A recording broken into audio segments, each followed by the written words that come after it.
ஓம் திருமுலர் திருவடிகள் போற்றி போற்றி. திருமந்திரம் 5ஆம் மந்திரம்.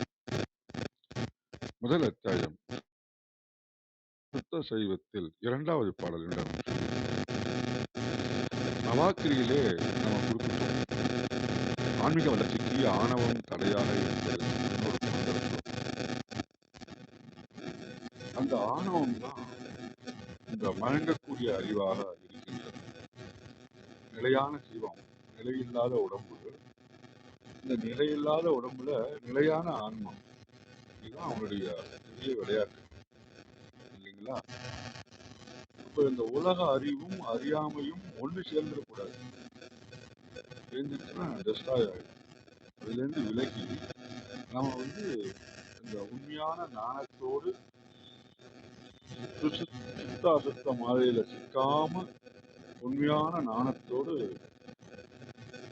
வாழ்றதுதான் பரசுத்த சைவருக்கு நேயமே என்று இந்த மந்திரத்தை முடிக்கிறார்.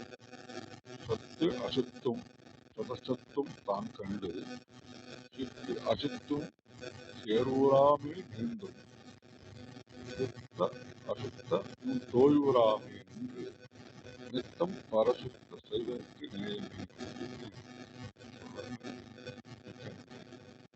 வாங்க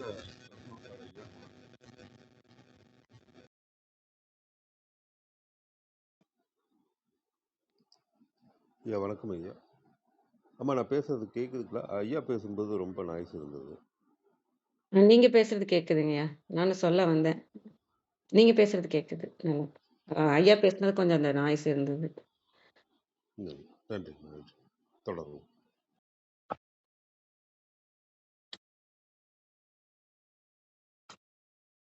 ஐயா மியூட்ல இருக்கீங்கய்யா.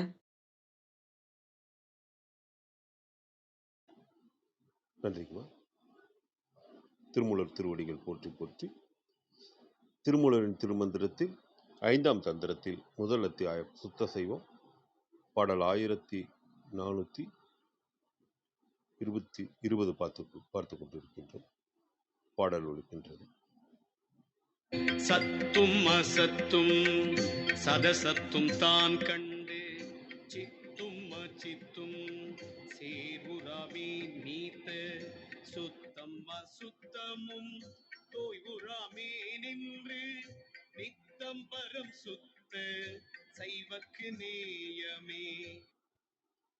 சத்தும் அசத்தும் சதசத்தும் தான் கண்டும் சித்தும் அசித்தையும் சேர்வுறாமே நீத்தும் சுத்தம் அசுத்தமும் தோய்வுறாமே நின்று நித்தம் பரசுத்த சைவர்க்கு நேயமே. இதன் விளக்கமாக சரவண ஐயா தரத்திலிருந்து, நிலையானதாகிய சிவமும் நிலையில்லாததாகிய உடலும் நிலையில்லாத உடலுக்குள் நிலையாக நிற்கின்ற ஆன்மாவும் ஆகிய இவை மூன்றையும் கண்டு உணர்ந்தும் உலக அறிவும் அறியாமையும் சேர்ந்து விடாமல் அதிலிருந்து விலகியிருந்தும் சுத்தமாயை அசுத்தமாயை ஆகிய இரண்டிலும் மயங்கிவிடாமல் உண்மை ஞானத்தில் நின்றும் எப்பொழுதும் பரம்பொருளாகிய இறைவனின் அதிசுத்த நிலையில் இருப்பதே சைவர்களின் பேரன்பு ஆகும். இதன் உட்குறிப்பாக சைவ நெறிமுறைகளை முறையாக பின்பற்றி சடங்குகளில் சிக்கிக்கொள்ளாமல் சம்பிரதாயங்களை கடந்து இறைவனிடம் அன்பு செலுத்துபவர்களே சுத்த சைவர்களாவார்கள். இது சரவண ஐயா தளத்தில் கொடுத்திருக்கிற விளக்கம். இன்னொரு தேவாரம்.org இருக்கிறதையும் பார்த்துருவோம். சுத்த சைவர்க்கு சத்தாகிய பதியின் இயல்பையும் அசத்தாகிய பாசத்தின் இயல்பையும் இவற்றிற்கு இடைப்பட்டு சதசத்தாய் நிற்கின்ற பசுவின் இயல்பையும் உணர்ந்த பின் அறிவுடை பொருளாகிய உயிர்களுக்குள்ளும் அறிவில் பொருளாகிய பாசங்களுள் ஒன்றாகாது வேறுபட்ட பொருளாய் சுத்தமாயுள்ள வைந்தவங்களிலும் அசுத்தமாயுள்ள மாயேயங்களிலும் தோய்ந்தும் தோயாமல் இருக்கின்ற நித்திய பொருளாகிய பரசிவம் ஒன்றே குறிப்பொருளாம். இதன் குறிப்புரையாக, எனவே தத்துவ ஞானத்தை விரும்புவது சுத்த சைவம் என்றதாம். ஆகவே சிவஞான பாடியம் முதலியவற்றில் சுத்த சைவம் எனும் பெயரால் குறிக்கப்படும் சுத்த சைவம் அன்று இது என்பது விளங்கும். சத்து மாற்றமின்றி என்றும் ஒரு படித்தாய் இருப்பது, அசத்து மாற்றத்தை உடையது, சதசத்து இவ்விரண்டில் எதனோடும் சார்தற்கு உரியதாய் சார்ந்ததன் வண்ணமாய் நிற்பது. சத்து முதலிய ஐந்தும் ஆகுபெயராய் முன்னர் அத்தன்மையுடைய பொருளையுணர்த்தி பின் அவற்றது இயல்பை உணர்த்தின. கண்டபின் என்பது கண்டு எனத் தெரிந்தது. நீத்த நின்ற எனும் பெயரெச்சங்கள் அடுக்கி பரம் எனும் ஒரு பெயர் கொண்டன. அச்சித்தும் நின்று என்பன பாடமல்ல. சுத்தம் அசுத்தம் என்பன அவற்றையுடைய பொருள்களை குறித்தன. வைந்தவம் விந்துவின் காரியம். விந்து சுத்த மாயை. மாயேயம் மாயையின் காரியம். மாயை அசுத்த மாயை. நித்த பரம் என்பது தொடை நோக்கி மெலிந்து நின்றது. ஞேயம் என்பது நேயம் என மறிவிற்று. அறியப்படு பொருள் என்பது இதன் பொருள். இதனால் நால்வகை சைவத்துள் சுத்த சைவமாவது இது என்பது கூறப்பட்டது. இது தேவாரம் டாக்டர் கொடுத்திருக்கிற விளக்கம். அம்மா கௌரி அம்மா வாருங்கள். நன்றிங்கய்யா, சிறப்பாக இருந்துச்சு, அருமையா. அனைவருக்கும் அன்பு வணக்கம். ஓம் நந்தியம்பெருமான் திருவடி போற்றி. ஓம் திருமூலர் திருவடி போற்றி. ஓம் நம சிவாய. இன்னைக்கு நாம சிந்திக்கிற மந்திரம் 1420 சுத்த சைவத்துல. சத்தும் அசத்தும் சதசத்தும் தான் கண்டு சித்தும் அசித்தும் சேர்வுறாமே நீத்த சுத்தம் அசுத்தமும் தோயுறாமே நின்று நித்தம் பரசுத்த சைவர்க்கு நேயமே. இதுக்கான translation: realizing the real, the unreal, and the real unreal, detaching from both intelligence and ignorance, avoiding immersion in the pure and the impure, to be eternal is the goal of the absolutely pure saivas. கொடுத்திருக்காங்க. சத்தும் அசத்தும் சதசத்தும் தான் கண்டு. இதை first நம்ம உணரணும். சத்து எது, அசத்து எது, சதசத்து எது, அதை கண்டு அப்படிங்கிறது என்னன்னா அதை உணரணும். அதுக்கு நம்ம எது சத்துன்னா நிலையான பொருள், உண்மை பொருள் எதுன்றதை உணரணும். அசத்துங்கிறது மாயை, மாயையான உலகம். இந்த உலகமே மாயை தான். மனம், உடல், நம்ம வாழ்கிற வாழ்க்கை, நமக்கு வர உணர்வுகள், நம்ம எதெல்லாம் உண்மை நினச்சிட்டு இருக்கோமோ எல்லாமே அந்த இதெல்லாம் அசத்து. சதசத்துன்னா அந்த இரண்டும் கலக்காமையும் கலந்தும் இருக்கிற நிலை எதுனா நம்ம மனித உயிர்கள் தான். நமக்குள்ள சிவமும் இருக்கு, நமக்குள்ள மாயையும் இருக்கு. ரெண்டுமே கலந்த நிலை, கலந்தும் கலக்காத நிலையாக இருக்கிறது சதசத்து. ஏன்னா சிவத்தோட அது கலக்க முடியாது, ஆனா ஒன்னா இருந்து நம்ம வேலை செஞ்சிட்டு இருக்கிற விஷயம் அது. ஆனா அதை உணரணுங்கிறது தான் இந்த இதுல நம்மளோட ஆன்மீக வாழ்க்கைக்கு முக்கியமான படி எதுன்னா அந்த உணர்ற விஷயம். எது உண்மை எது பொய்ன்ற அந்த உணர்வு எப்போ வரும்னா அந்த ஆன்ம விழிப்பு வந்த பிறகுதான், அந்த 3ஆம் கண் திறப்புக்கு அப்புறம் தான் அந்த எது உண்மை எது பொய்ன்ற விளக்கம் நமக்குள்ள கிடைக்கும். இது நான் கந்தகுரு கவசத்துல படிக்கும் போதும் இந்த இதை எனக்கு ஞாபகம் வந்தது. ஏன்னா இது ஆன்மீக நம்ம வாழ்க்கைக்கு நம்ம ஃபர்ஸ்ட் ஸ்டெப்பே இதுதான். நம்ம என்ன இந்த கோயில்கள் எல்லாம் கோயில் மந்திரம் யந்திரம் நம்ம என்னென்னலாம் ஃபாலோ பண்றோமோ எல்லாமே அந்த இறையை உணர்றதுக்கு தான். ஆனா இந்த சுத்த சைவர்கள் இந்த நிலைக்கு அடுத்த நிலையில இருக்காங்க. இதெல்லாம் நிலை, ஒவ்வொருத்தரோட நிலையை குறிக்கிற விஷயம். இப்ப கந்தகுரு கவசத்துல இருக்க அந்த ஒரு லைன் சொல்றேன். அருள் ஒளி காட்சியை அகத்துள்ளே காட்டிவிடு. அருள் ஒளி காட்சியைனா சிவத்தை, உள்ள இருக்கும் சிவத்தை எனக்கு காட்டிட்டா அறிவை அறிந்திடும் அவ்வருளையும் நீ தந்துவிடு.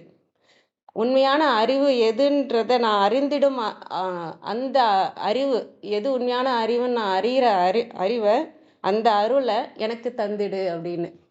அந்த அருள் நமக்கு கிடைச்சாதான் நமக்கு எது பொய்யான வாழ்க்கை. நம்ம இப்போ பொய்யான வாழ்க்கையிலேருந்து நம்ம சொல்கிறோன்னா அது புரியாது இல்லையா? இவங்க திருமூலர்ல எந்த நிலையிலேருந்து இதை எழுதியிருப்பாங்க. இந்த சுத்த சைவர்கள்ன்றவங்க அந்த நிலையை அடைஞ்சவங்க.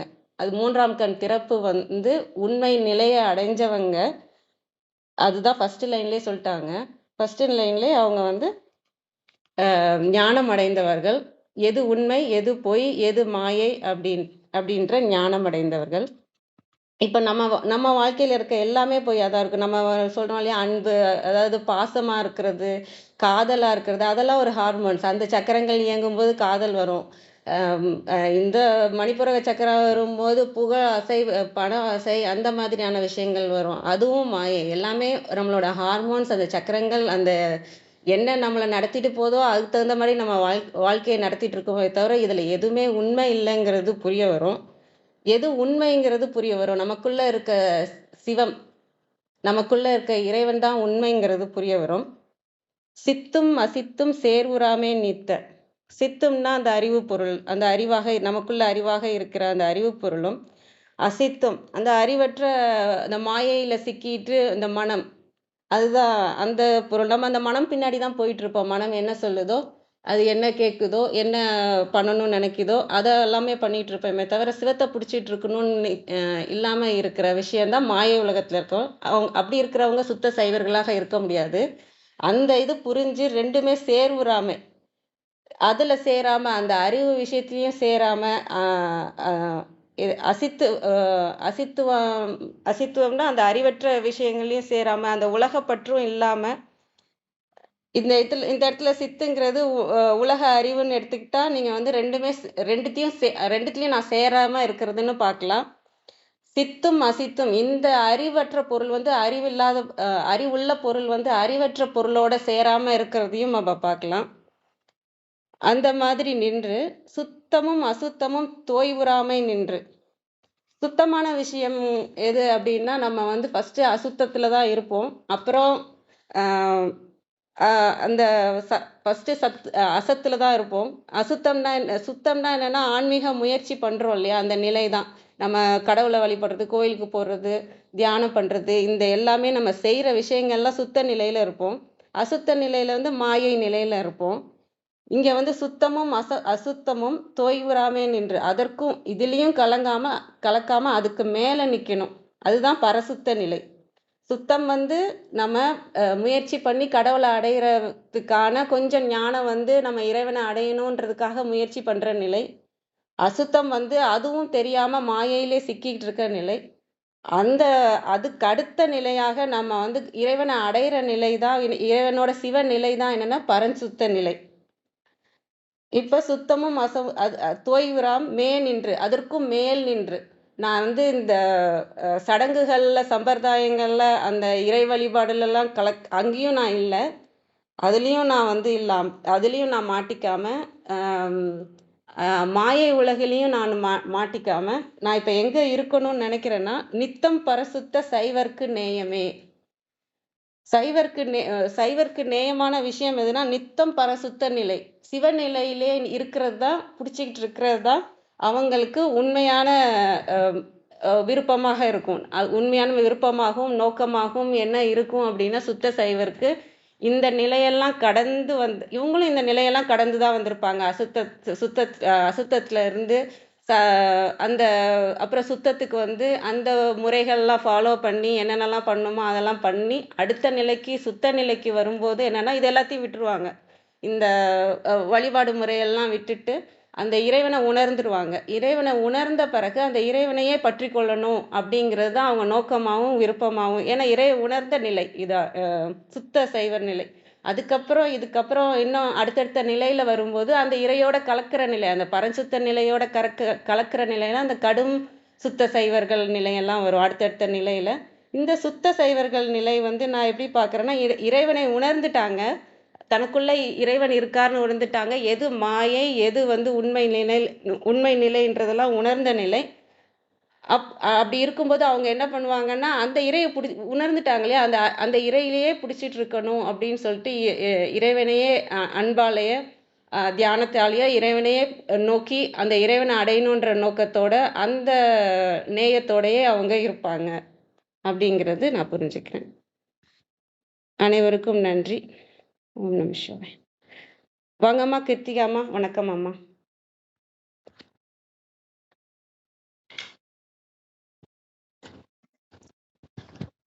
வணக்கம் அனைவருக்கும் நீங்க காலை வணக்கம். இன்றைய மந்திரம் வந்து 5ஆம் தந்திரத்துல 2வது நிமிடம்.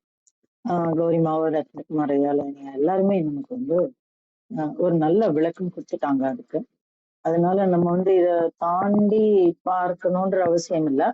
ஆனாலும் ஒரு ஒரு இன்னொரு பார்வை பார்க்கலாம், ஒண்ணும் இது இல்லை. அப்போ நம்ம இத்தனை நாள் என்னெல்லாம் பார்த்துட்டு வந்திருக்கோம் அப்படின்னு பாத்தீங்கன்னா, நம்ம இந்த அவை வந்து எப்படி இருக்கு அப்படிங்கிறது முக்கியம். இந்த அவையில வந்து நம்ம வந்து ஆரம்பத்துல இருந்தே திருமூலர் வந்து நம்மோடு இருந்து பல உயர்ந்த விஷயங்களை நமக்கு ஆரம்பத்துல இருந்தே சொல்லி கொடுக்குறாரு. ஆனா ஒரு ஒரு ஆசிப்பாளனா ஒரு மாணவனா இந்த இடத்த நம்ம வந்து கடந்து வரும்போது இது வந்து ஒரு பெரிய பகுதியா அமையும். ஏன் அப்படின்னு சொல்றேன் தெரியுமா? வந்து இப்ப நம்ம இந்த அவை எப்படி இருந்திருக்கு அப்படின்னாக்கா 1வது 10ஆம் வகுப்புல இருக்கக்கூடிய விஷயங்களையும் அந்த 1ஆம் வகுப்புல சொல்லக்கூடிய அவையாதான் இருக்கு. நிலா அப்படின்னா இது நிலா அப்படின்னா அந்த 1ஆம் வகுப்புல என்ன சொல்லி கொடுப்பாங்க? வட்டமா இருக்கும், வெள்ளையா இருக்கும், தூரமா இருக்கும் அப்படின்னு தான் சொல்லுவாங்க. ஆனா நம்ம என்ன சொல்லணும் ஆரம்பத்துல இருந்து, அது அது அது அதுக்கு இன்னொரு பேர் இருக்கு அப்படின்னு எல்லா பேரையும் சொல்லி, அது எவ்வளவு தூரத்துல இருக்கு அப்படின்னு சொல்லி, அதனுடைய தன்மையை சொல்லி, அதனுடைய உயிர்ப்பினை சொல்லி, இது வந்து திருமூலர் எதுக்காக இங்க பொருத்தி பார்க்கிறாரு அப்படிங்கிற வரைக்கும் நம்ம வந்து ரொம்ப விரிவான விளக்கங்கள் பார்த்ததுனால தெரியல. ஆனா நீங்க இதே யோசிச்சு பாருங்க, ஒரு ஆரம்ப பள்ளியில இருந்து வரவங்க என்ன கேட்டா இந்த எங்கேயாவது கிளாஸ் எல்லாம் எடுக்கிறாங்களான்னு எனக்கு தெரியாது. ஆனா நீங்க கிளாஸ் எடுக்கிறவங்க கிட்ட போனா கூட, இல்ல நீங்க உரையாசிரியர்களை மட்டுமே பற்றி கொண்டு வந்தா கூட, இந்த இடம் வர வரைக்கும் இந்த சத்து சத்து அப்படிங்கிற வார்த்தைகள் வந்திருக்கும். ஆனா இந்த தன்மையில வந்திருக்குமா அப்படிங்கறத நம்ம யோசிச்சு பார்க்கலாம். வந்திருக்காது. இந்த சத்து, அசத்து, சதசித்து, அது மாதிரி பொருட்கள் எல்லாமே இங்க இருந்துதான் ஆரம்பிக்கும். அதாவது தத்துவ பொருளாக நின்று ஒரு விஷயத்தை விளக்கக்கூடிய பகுதியாக, ஒரு உண்மைக்கு காலடி எடுத்து வைக்கக்கூடிய பகுதியாக இதுதான். அப்போ நம்ம வந்து கூடவே திருமூலர் கூட்டிட்டே வரும். நீங்க தனியா வாசிக்கக்கூடிய ஒருத்தரை பார்க்கணும். அப்போ அவங்க வந்து இதை எடுக்க ஆரம்பிச்சாங்கன்னாக்கா இந்த பகுதி வரும்போது ஏதோ ஒரு பெரிய மாயா உலகம் அவங்களுக்காக, ஒரு பெரிய தத்துவ உலகம் வந்து இவங்களுக்காக திறந்த மாதிரியான ஒரு உணர்வு வந்து அவங்களுக்குள்ள வரும். ஏன்னா எவ்வளவு சொல்றாரு பாருங்க, சத்து, அசத்து, சதசித்து.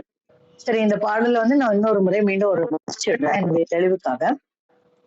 சத்தும் அசத்தும் சதசித்தும் தான் கண்டு சித்தும் சேர்வுறாமே நீத்தும் சுத்தம் அசுத்தமும் தோய்வுறாமே நின்று நித்தம் பரசுத்த சைவர்க்கு நேயமே அப்படின்னு சொல்றாரு. இதுல வந்து 2 ஆக்ஷன் வேர்டு இருக்கு இல்லையா? என்னெல்லாம் இருக்கு? சேர்வுறாமே நீத்தும் தோய்வுறாமே நின்றும் அப்படின்னு ஒரு 2 ஆக்ஷன் வேர்ட். அப்போ இது யாருக்கு சொல்றது? இந்த செயல்தன்மை உள்ள இந்த பொருள் வந்து எதை சொல்றது, யாருக்காக சொல்றது அப்படிங்கிற ஒரு புரிதல் வந்து நமக்கு வேணும்.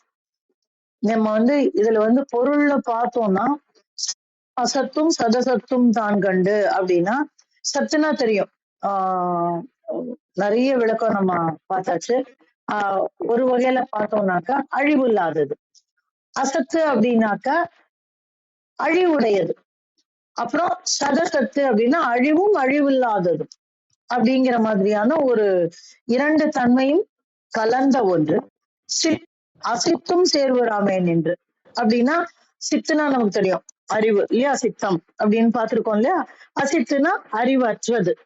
அப்படி ஒரு இடம் இருக்கா பார்க்கலாம். சித்தும் அறியாமையும் சேர்வுறாமே நீத்து. அப்ப இங்கேயும் கிடையாது, அங்கேயும் கிடையாது, அங்கேயும் இல்ல, 2 பக்கமும் இல்லாம. அப்புறம் சுத்தம் அசுத்தமும் தோய்வுறாமே நின்று. அப்படின்னா என்ன அர்த்தம்? சுத்தம்னா என்ன? நமக்கு தெரியும் கிளீன் அப்படின்னு பார்ப்போம். இல்ல நம்ம தத்துவ பார்வையில பார்க்கும்போது சுத்த மாயை அப்படின்னு நம்ம பார்க்கலாம். சுத்த மாயை, அசுத்த மாயை. நமக்கு இது வரைக்கும் மாயைனா என்னன்னு பார்த்திருக்கோம். அதுல சுத்தமாய பிரபஞ்சம் என்னது, அசுத்தமாய பிரபஞ்சம் என்னது, இதெல்லாமே நம்ம பார்த்திருக்கோம். அப்ப அந்த இரண்டிலும் பொருந்தாமல் நின்று நித்தம் பரசுத்த சைவர்க்கு அப்படின்னு சொல்றாங்க. அப்போ அந்த அழியாத பரசுத்தம், அழியாத பரம்பொருளான அந்த பரத்தையே சார்ந்திருப்பது சுத்த சைவர்க்கு ஆகும் அப்படின்னு சொல்ற மாதிரியா இருக்கும். இது ரொம்ப சாதாரணமான விஷயம் தானே. இறைவனை சார்ந்திருப்பது சுத்த சைவம் அப்படின்னு சொல்லிட்டு போயிருக்கலாமே. திருமூலர் இதுக்கு ஒரு 4 வரி வச்சு ரொம்ப அற்புதமான ஒரு சொல்லாடல்களை வைத்து மொத்த தத்துவ பார்வையும் உள்ள வச்சு எதுக்கு சொல்லணும் அப்படின்னா, இந்த ஆன்மா அந்த பரத்தோடு எங்கனம் பொருந்துகிறது, அது எங்கு பொருந்துகிறது, எவ்வாறு பொருந்துகிறது, அதை நாம் எங்கனம் புரிந்து கொள்வது அப்படின்னு ஒரு பெரிய தத்துவ விளக்கத்தையே அவர் இந்த 4 வரியில வச்சுட்டார். இது இது இது இத நம்ம எப்ப புரியும் அப்படின்னா, திருப்பி இங்க நம்ம இந்த பாடலுக்கு உண்டான விளக்கத்தையும் நம்ம வெறும் விளக்கம் மாத்திரம் பார்க்கல. அந்த 7ஆம் தந்திரம் 8ஆம் தந்திரத்துல இருந்து 6ஆம் 7ஆம் இது எல்லாத்துலயும் அவர் சொல்லக்கூடிய அந்த விஷயத்தை இந்த இடத்துல நம்ம முன்னிறுத்தி பார்க்கிறோம். இது தேவையா அப்படின்னா இந்த பாடலினுடைய ஒரு ஒரு கனம் புரிய ஆரம்பிக்கும். ஏன்னா எத்தனை திரும்பி வாசிப்போம்னு தெரியாது. இடத்த நம்ம புரிஞ்சுக்கிறது ரொம்ப நல்லா இருக்கும். So it's a travel of ஆன்மா. அந்த ஆன்மாவினுடைய பயணம், அந்த ஆன்மாவினுடைய இருப்பு அப்படின்னா சத்தோடு இருக்கிறது. யாரு சத்து? அந்த இறையம்பெருமான். அப்போ அங்கேயும் இருக்கு, அசத்தோடும் இருக்கிறது. எங்க இருக்கு அசத்து? இந்த உலகத்துல இருக்கு இல்லைங்களா? அசத்துனா மாயை இல்லையா? இந்த இந்த இன்னும் உண்மை அல்லாதது சத்துவம் அசத்துவம் அப்படின்னு சொல்லுவோம் இல்லையா? அந்த மாதிரி அந்த இந்த உலகத்தோடும் இருக்கக்கூடியது சதசத்தும் தான் கண்டு. அப்ப அங்க அது இதனோட டிராவல் அங்கேயும் இருக்கு, அங்கேயும் இல்லை எங்கேயும் இல்லை, நடுவுல நிற்கும். இது என்ன உலகம் அப்படின்னா நம்மளுடைய பித்ருக்களினுடைய உலகம். ஆன்மா அதனுடைய மரணத்தினுடைய தன்மைக்கு ஏற்றவாறு இரண்டுக்கும் நடுவுல இருக்கு அப்படின்னு சொல்லுவாங்க. நம்ம இந்த நீர்க்கடன் எல்லாம் இருப்போம். அமாவாசை, ஆடி அமாவாசை, இல்ல எவ்ரி அமாவாசை, பௌர்ணமி, அந்த மாதிரி தாயாருக்கு பௌர்ணமி, தந்தைக்கும் தாய்க்கும் அமாவாசை, அது மாதிரி நீத்தார் கடன் அப்படின்னு சொல்லுவோம் நம்ம. தென்புலத்தார் அப்படின்னு சொல்லுவாரு திருவள்ளுவர். அப்ப இதெல்லாமே என்ன விஷயம் அப்படின்னா அங்கேயும் இல்லை இங்கேயும் இல்லை, நடுவுல இருக்கு அப்படின்னு நினைச்சிட்டு நம்ம பண்றோம். இதுல நிறைய கேள்விகள் வரும். அவங்க அங்க போயிட்டாருன்னா என்ன அர்த்தம்? திரும்பி மாயா உலகத்துக்குள்ள திரும்பி இந்த உலகத்துல பிறந்துட்டா என்ன வரும்? உன் கடமை நம்ம பண்ணும்போது அது அவர்களுக்கு சென்று சேரும். அவங்க எந்த ரூபத்துல பசு ரூபே அப்படின்னு சொல்லி அந்த இதுல பாத்தீங்கன்னா தெரியும். 3 ரூபங்கள் சொல்லுவாங்க. அதுல 3 ரூபத்துக்கும் ஒரு ஒரு பொருள் இருக்கும். அப்ப இந்த டிராவல் போகுது ஆன்மா சத்தோடும் இருக்கிறது. நம்ம அங்க இருந்துதான் வந்தோம். நான் தனி நினைச்ச உடனே அங்க இருந்து ஒரு துகளா பிரிஞ்சு வந்துட்டோம். அப்ப வந்த உடனே எங்க வந்தோம்? இந்த பிரபஞ்சத்துக்கு வந்தோம். பிரபஞ்சத்துக்கு வந்துட்டு எல்லா கர்மாவையும் உழட்டி அடிச்சுட்டு திருப்பி மேல போகும்போது அங்க போக முடியல. ஏன்னா நம்ம அத்தனை கனம் எடை தூக்கி கொண்டு போய்விட்டோம். அப்ப இடையில எங்கேயோ நிக்கிறோம். அப்புறம் அதுக்கு அந்த கர்மாக்கு தக்கன திருப்பி ஒரு பிறப்பு, திருப்பி ஒரு கஷ்டத்துக்கு வருவோம். இது ஃபர்ஸ்ட்ல அழகான இந்த டிராவல சொல்லிட்டாங்க. மறுபிறப்பு இருக்கா அப்படின்னு இந்த இடத்துல அசத்தும் சதசித்தும் சித்தும் அசித்தும் சேர்வுறாமை நீத்தும். அப்ப என்ன அர்த்தம் இந்த இடத்துல? சித்து அசித்தும். சித்துனா என்ன? அப்ப நமக்கும் எல்லா பிரபஞ்ச அறிவும் இருந்தது. அப்புறம் பின்னாடி அசித்துக்கு வந்துட்டோம். அப்ப இந்த பிரபஞ்ச அறிவு இல்ல, இந்த உடல் அறிவு மட்டும்தான் இருந்தது அந்த இடத்துல. இப்போ இந்த இடத்துல நம்ம பாடியா இருக்கும். அப்ப இந்த பாடியை பத்தின அறிவு தான் இருக்கும். பிரபஞ்சத்தை பத்தின அறிவு இல்ல, இறைவனை பத்தின அறிவு இல்ல, இந்த இறைய பெருமானுடைய வியாகிருதிய பத்தின அறிவு எல்லாம் எதுவுமே இல்ல. தனியா நிக்கிறோம் நம்ம. இந்த உடம்ப பத்தி, இந்த உலகத்தை பத்தி, இன்னும் கொஞ்சம் போனா ஒரு அறிவு என்று சொல்லக்கூடிய அந்த புற விஷயங்களை பத்தி நினைப்பு தான் இருக்கு, வேற எதுவுமே இல்ல. அதனாலதான் சேர்வுறாமே நீத்தும். இத ரெண்டையும் விட்டுட்டு போனானா அங்க இருந்தா இந்த நினைப்பு இல்ல, இறையோடு இருக்கும்போது இந்த அசித்த பத்தின நினைப்பு இல்ல, இந்த அசித்துல நிக்கும் போது இறைய பத்தின நினைவு இல்ல. எப்படி இருக்கோ ரெண்டு, இது இருந்தா அது இல்ல, அது இருந்தா இது இல்ல.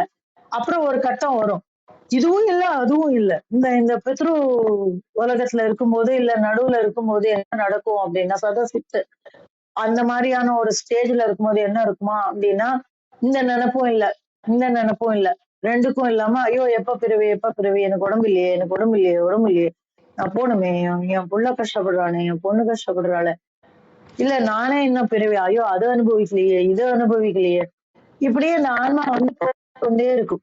அப்ப இந்த ஆன்மாவுக்கு ஒரு நிலையான இருப்பு இல்லாத ஒரு ஒரு ஒரு நிலையில இருந்துகிட்டே இருக்கும். அப்போ அந்த மாதிரி சேர்வுறாமே நீத்தும், அந்த அந்த இடத்துக்கு ரெண்டு பக்கம் நிக்காது, நடுவுல அந்த இடத்துல தொங்கிக்கிட்டு இருக்கும். திருசங்கம் சொன்னார் இல்லையா, அந்த மாதிரி ஒரு நிலையில நிற்கும். அப்புறம் சுத்தமும் அசுத்தமும் தோய்வுறாமே நின்று, அப்போ அந்த இடத்துல அங்கேயும் இல்லை நம்ம இறையம்பெருமான். சுத்தம்னா எது தெரியும், நம்ம சுத்தமாயி, அசுத்தமாயினா என்ன தெரியும், இந்த பிரபஞ்சம்னு தெரியும். அங்கேயும் இல்ல, இந்த ரெண்டுக்கும் நடுவுல. ஏன்னா அசுத்தமாயில முழுசும் ஆழ்ந்துட்டா கீழே வந்துடலாம், ஆனா அந்த கீழே வரத்துக்கு தக்கன இல்லாம நம்ம வந்து அந்த கர்ம வினைகளை வச்சுட்டு அது புழுவா பிறப்போமா, இல்ல அந்த வினைக்கு தக்கவாறு தானே அவர் நம்மளை படைக்கிறாரு. அதுக்குதான் இந்த இந்த கோட்பாடுகள்லாம் வந்தது. உன்னுடைய வினைக்கு தக்கவாறு உன்னுடைய வினை உங்களுக்கு தக்கவாறு தனுகரண புவனங்கள் படைக்கப்படுகிறது. எதனால அவர் வந்து இந்த இடத்துல சைவம்ங்கிற வார்த்தையை எடுத்துட்டாருன்னா, சைவம் வந்து அவ்வளோ தெளிவா ஃப்ரேம் ஒர்க் கொடுத்துருக்கு நமக்கு. இந்த தனுகரண புவனங்கள் எங்கனம் நமக்குள்ளே நாம் எப்படி இந்த புவன கரணங்களுக்குள் பதிக்கப்படுகிறோம், நம்ம எப்படி இதெல்லாம் நம்ம ஆன்மா எப்படி அந்த இடத்துக்கு போகுது, என்ன மாதிரினால ஒரு நம்ம செயலுக்கு தக்கன போய் இவன் நல்லது பண்ணியிருக்கான், இவன் சாகும்போது வேத கோஷம் சொல்லிட்டு செத்துருக்கான், அப்ப இவனை என்ன பண்ணும், இது அடுத்த நிலைக்கு போகணும்னா இவன் வேத கோஷம் பயிலக்கூடிய இல்ல வேத கோஷம் பிரயோகிக்கக்கூடிய ஒரு கூட்டத்துல போய் சேரணும், இல்ல இவன் வந்து கர்ம வினையில தோயக்கூடிய கர்மங்களையே நன்றாக செய்யக்கூடிய நிலையில இவன் பிறந்திருக்கான், அப்ப இவன் அடுத்த இதுக்கு என்ன பண்ணும், யோகத்துல பயிலணும், அப்ப அதற்குண்டான சூழ்நிலையில இவனை வளர விடு. இல்ல இவன் வந்து எந்த ஞாபகமும் இல்ல, எல்லாம் கத்துக்கிட்டான், கர்மம் யோகம் ஞானம் வரைக்கும் வந்துட்டான், ஆனா பின்னாடி போய் ரொம்ப தீமையான ஒரு செயலை பண்ணிட்டான், அதனால அவன் என்ன பண்ணும், திருப்பி படியேறி வரணும், அதனால அவனை தூக்கி அங்க போடு. அப்ப அதற்குண்டான ஸ்லாட் ரெடி ஆகணும். நம்ம சொல்லுவாங்க இந்த ஸ்கூல்ல பள்ளிக்கூடத்துல போய் இடையில போய் அட்மிஷன் கேட்கும் போது சொல்லுவாங்க, இல்லங்க இப்ப எல்லாம் நீங்க அப்ளிகேஷன் கொடுங்க, யாராவது விட்டுட்டு போனா நாங்க அந்த உங்களை கூப்பிடுறேன் அப்படிம்பாங்க. இல்ல பணியிடங்களை நிரப்பும் போதும் அப்படிதான், யாராவது ஒருத்தர் ரிசைன் பண்ணாதான் அந்த போஸ்டுக்கு இன்னொருத்தரை போடுவாங்க, எக்ஸ்ட்ரா போட மாட்டாங்க. அப்ப அந்த மாதிரி அந்த அந்த ஸ்லாட் காலி ஆகணும். இந்த நம்மளுடைய கர்ம வினைகளுக்கு தக்கன இருக்கக்கூடிய அந்த ஸ்லாட் காலி ஆனாதான் நம்ம அந்த இடத்துக்கு வர முடியும். அந்த இடத்துக்கு அது காலி ஆகல அப்படின்னா காத்துட்டுதான் இருக்கணும், வேற வழியே கிடையாது. அதனாலதான் அந்த பித்ருலோகத்தை பத்தி நம்ம பேசுறோம். அப்ப அந்த இடத்துல காத்துட்டு நிக்கணும் நம்ம. எனக்கு தெரிஞ்சு என்னோட மாஸ்டர்ஸ்ல ஒருத்தர் ரொம்ப அவரை மாஸ்டர்னு கூடுவேன் நானு, திருநெல்வேலி சைடு அவர் சொன்னாரு, நான் 700 வருடங்கள் நான் காத்துட்டு இருந்தேன்மா அப்படின்னு சொன்னாரு என்கிட்ட. எனக்கு ரொம்ப ஆச்சரியமா இருந்தது. அதெல்லாம் எப்படி அவர் முதல்ல என்கிட்ட சொல்லும் போது நம்மளுடைய புத்தி கணக்குப்படி ஆமா எப்படி இதெல்லாம் தெரியும், இதெல்லாம் ஏதோ தோணுது அவங்களுக்குள்ள, உள்ளுணர்வு தோணுது அப்படின்லாம் நான் நினைச்சேன். ஆனா அது நமக்கு அறிவுறுத்தப்படும் போது என்னவாலாம் நம்ம பிறந்தோன்னு கூட நமக்கு அறிவுறுத்தல் படும். அப்ப அப்படி பொருத்தப்படும் போது நம்ம எவ்வளவு காலம் நம்ம காத்திருந்தோங்கிறதும் நமக்கு அறிவுறுத்தப்படும். அப்ப இதெல்லாம் உண்மை. அப்ப இதெல்லாம் அறிவுறுத்தப்படுகிறது, எத்தனை வருடங்கள் வந்து நம்ம வந்து காத்திருந்தோம், எதெல்லாமா பிறந்திருந்தோம், இதெல்லாம் சொல்லுவாங்க, நமக்கு காட்டி தரப்படும். இதான் இந்த பிரபஞ்ச பேரறிவு. அதுல ஏதோ ஒரு கிளிம்ஸ் கிடைக்கும் போது நமக்குள்ள அந்த உணர்தல்கள் எல்லாம் வரும். அப்போ அந்த மாதிரி சொல்றதுதான் இந்த இடம். சுத்தமும் அசுத்தமும் தோய்விராமேன் என்று ரெண்டு பக்கமும் இல்ல, திருசங்கில வெயிட் பண்ணிட்டு இருக்கோம் நம்ம. நித்தம் பரசுத்த சைவர்க்கு நேயமே. அப்ப இதெல்லாம் இல்லாம நித்தம் பரம், அந்த நித்தம் பரம் அப்படிங்கிற வார்த்தை வந்து நித்தியமான பரம்பொருள், அதான் நித்தம் பரம். எது? அது சத்து. அதனால அது நித்தம் பெறப்படும். அதனாலதான் இந்த இடத்துல சொல்றாரு நித்தம் பரம் சுத்த சைவர்க்கு. சுத்தம் நித்தம் பரம் சுத்தம். அப்ப இந்த மூணையும் இந்த சுத்த சைவர்க்குன்னு பாக்குறத விட இந்த இடத்துல நித்தம் பரம் சுத்தம், அந்த சுத்தம் தான் நித்தம் பரமாக இருக்கக்கூடியது. அதை அந்த சைவர்கள் காட்டி நேயமே அப்படின்னா அறிதல், நேயம்னா அறிதல். அப்ப அதை அறிந்து கொள்வார்கள் அப்படின்னா நான் எங்க வேணா இருக்கேன், இங்க இருக்கணுமா வெயிட் பண்ணுமா, நான் வெயிட் பண்றேன். இல்ல உன் காலடிக்கு வரணுமா, நான் உன் காலடிக்கு வந்துடுறேன். ஆனால் நீதான் பரம் என்று அந்த நித்த பரத்தை அறிந்து கொள்வதே சுத்த சைவம். இல்ல நித்த பர சுத்தத்தை அறிந்து கொள்வதே சைவம் இப்படின்னும் நம்ம புரிஞ்சுக்கலாம். இது இன்னைக்கு பத்தலங்க டைம் எனக்கு. இன்னும் இந்த ஒரு வார்த்தைக்கு இந்த சத்துக்கு அசத்துக்கு வேதங்கள் என்ன சொல்றது, இத சாஸ்திரம் என்ன சொல்றது, திருப்பி சித்துக்கும் அசித்துக்கும் என்ன சொல்றது, சித்து யாரு இந்த இடத்துல, அசித்து யாருன்னு ஒரு வார்த்தையில நம்ம இப்ப சொல்லிட்டு போயிட்டோம். ஆனா இது ஒன்னொன்னுக்கும் பேக்கப் இருக்கு, ஒன்னொன்னுக்கும் புரிந்து கொள்ள வேண்டிய மிகப்பெரிய பாதை இருக்கு. நம்மளுடைய ஆன்மாவினுடைய பயணத்துல ஒரு படிக்கல்லையும் நம்மளால இந்த 4 வரியில புரிந்து கொள்ள முடியும். 5ஆம் தந்திரத்துல இருந்து நம்ம ரொம்ப ஆழமா போனா மாத்திரம்தான், நம்ம இந்த அவையில கேட்கறத பத்தி மாத்திரம் நம்ம விட்டுறக்கூடாது. தயவு செஞ்சு இந்த ஒரு இதையும் சைவ சித்தாந்தம் அவ்வளோ அழகா விளக்கி இருக்கு. ஒரு நூல்களும் இந்த சைவ சித்தாந்தத்துல இந்த 4 1 2 3 4 5 6 6 வார்த்தை இருக்கா, இந்த 6 வார்த்தைக்கும் அவ்வளோ பொருள் கொடுத்துருக்கு. இதெல்லாம் தேடி போக ஆரம்பிச்சா அடுத்த மந்திரத்துக்கு நம்மளால போக முடியாது. அதனால நம்ம இந்த இடத்தோடு தாண்டி போயிடலாம். ஆனா நீங்க போயிடாதீங்க. நம்ம இன்னும் அடுத்தடுத்து டிராவல் பண்ணிட்டே இருப்போம். தேடி தேடி தேடி தேடி பாருங்க, நம்மளை அடுத்த நிலைக்கு கொண்டு செல்லக்கூடிய ஒரு படிநிலையை காட்டி தரக்கூடிய மந்திரம். ரொம்ப டைம் எடுத்துக்கிட்டேன். நன்றி நண்பர்களே. நன்றிங்கம்மா. ரொம்ப அழகா எடுத்துட்டு போனீங்க. ரொம்ப அருமையா இருந்ததுங்கம்மா. நிறைய அறிவுரைகள்லாம் சொன்னீங்க. அதெல்லாமே எல்லாருக்கும் போய் சேரணுன்றதையும் நான் வேண்டிக்கிறேன். நன்றிங்கம்மா. வாங்கம்மா விந்தியாம்மா. வணக்கம் அம்மா. அனைவருக்கும் வணக்கம். ஓம் சிவசக்தி போற்றி, ஓம் திருமூலரே போற்றி. 1420வது திருமந்திரம், 5ஆம் தந்திரம், சுத்த சைவம், பரம்பொருளையே துணையாக கொள்ளுதல். திருமந்திரம். சத்தும் அசத்தும் சத் அசத்தும் தான் கண்டு, சித்தும் அசித்தும் சேர்வுறாமே நீத்த, சுத்தம் அசுத்தமும் தோய்வுறவே மேநின்ற, சித்தம் பரஞ்சுத்த சைவர்க்கு நேயமே. சத்து நிலையானது சிவன், அசத்து அழியக்கூடியது உடம்பு. சத்து அசத்து அழியக்கூடிய உடலோடு பொருந்தி இருக்கின்ற அழிதல் இல்லாத ஆன்மா சத்தும் அசத்தும். சத் அசத்தும் தான் கண்டு நிலைத்த மெய்ப்பொருளான சிவனையும், அழியும் உலகையும் உடம்பையும், அழியும் உடலில் பொருந்தியுள்ள அழிவற்றதான உயிரையும் உணர்ந்து அறிந்து, சித்தும் அசித்தும் சேர்வுறாமே நீத்த, அழிகின்றதான உடம்போடும் உலகோடும் கலந்து மயங்கி நின்றுவிடாமல் இவற்றை விட்டொழித்து, சுத்தமும் அசுத்தமும் நோய்வுறாமே நின்ற, சுத்த அசுத்த மாயைகள் இரண்டிலும் பொருந்தாமல் தனித்து நிற்கின்ற நித்தம் பரம் சுத்த சைவர்க்கு நேயமே.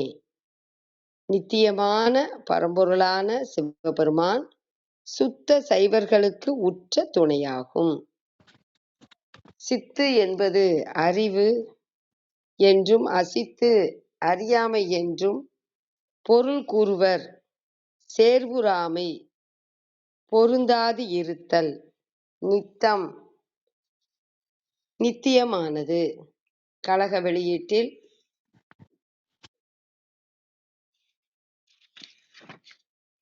நிலைத்த மெய்ப்பொருளாகிய சிவமும், நிலையாத பொய்ப்பொருளாகிய மாயா காரிய உலகமும் திருவருட்கண்ணால் கண்டு தூவாமாயை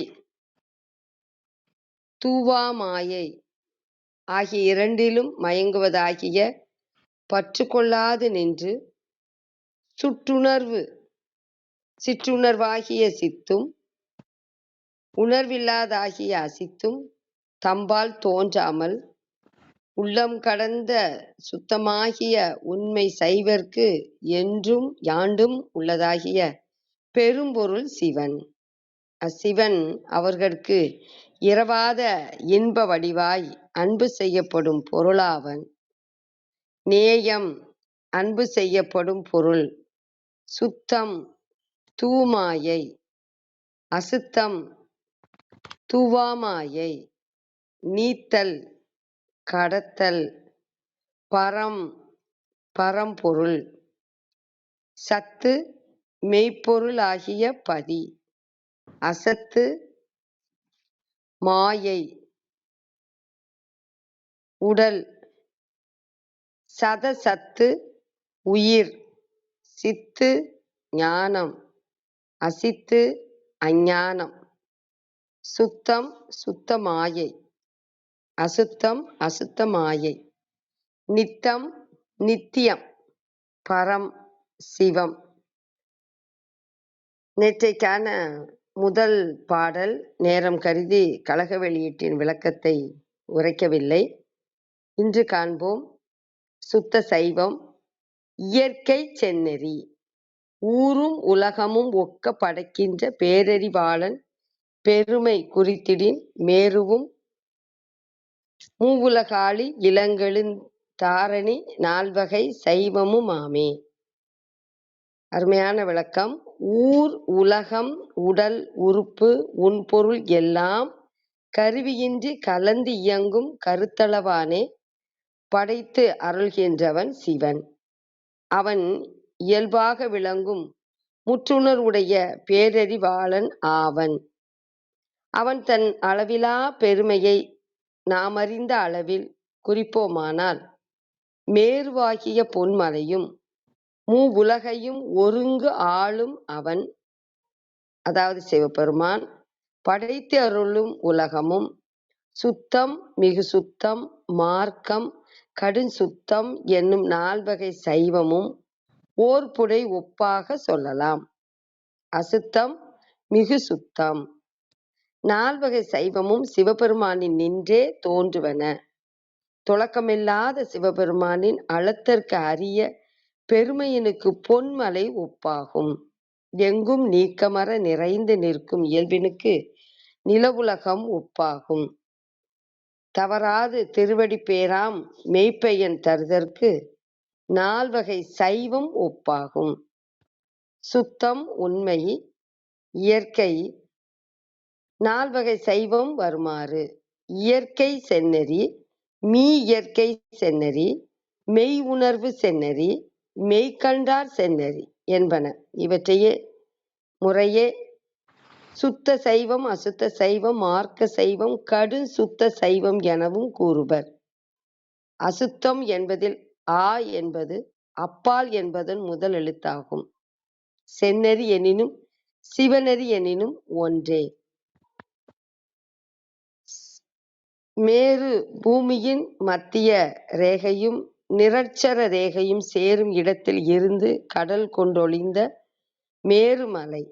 சுமேரு வடதுருவம், குமேரு தென் துருவம். இங்கே நிலை தவறாமைக்கு உமையாக வந்தது.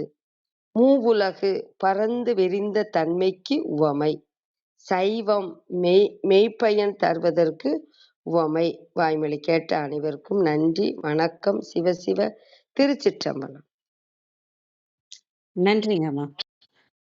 நல்ல அருமையான விளக்கங்கள். நமது விட்ட விளக்கங்களும் சேர்ந்து இருந்தது. அதையும் சொல்லிட்டீங்க இன்னைக்கு. மிக்க நன்றிங்கம்மா. உங்கள் குரல் வளம், அந்த இனிமையாக சொல்கிறது, அதெல்லாமே தெளிவாக சொல்கிற விஷயங்கள் உண்மையிலே ரொம்ப ரொம்ப அருமையாக இருந்தது. நன்றிங்கம்மா. வாங்க ஐயா பிரணவன் ஐயா. வணக்கம் ஐயா. இல்ல, எனக்கு இன்னைக்கும் ஒன்றும் சொல்றதுக்கு இல்லை. நம்ம கிருத்திகா இன்னைக்கு ஒரு அந்த நவகரி சுருக்கமா பேசுவாங்களா, அந்த பகுதிக்கு போயிடலாம். நன்றி. ஆனா அதுக்கு முன்னாடி என்னன்னா, ஒண்ணே ஒண்ணு சொல்லணும். பாரதியாருடைய "எத்தனை கோடி இன்பம் வைத்தாய் எங்கள் இறைவா" அப்படின்னு ஒரு பாட்டு இருக்கு. அது கிருத்திகாவோட கணவர் நல்லா பாடுவாரு அப்படின்னு சொல்லுவாங்க. ஆனா அவர் பாடி இன்னும் கேட்டது கிடையாது. என்னைக்காவது அவரு பாடினாருன்னா நல்லது. பாட சொல்லி சொல்லுங்க. இன்னைக்கு இல்ல, என்னைக்காச்சும் ஒண்ணு.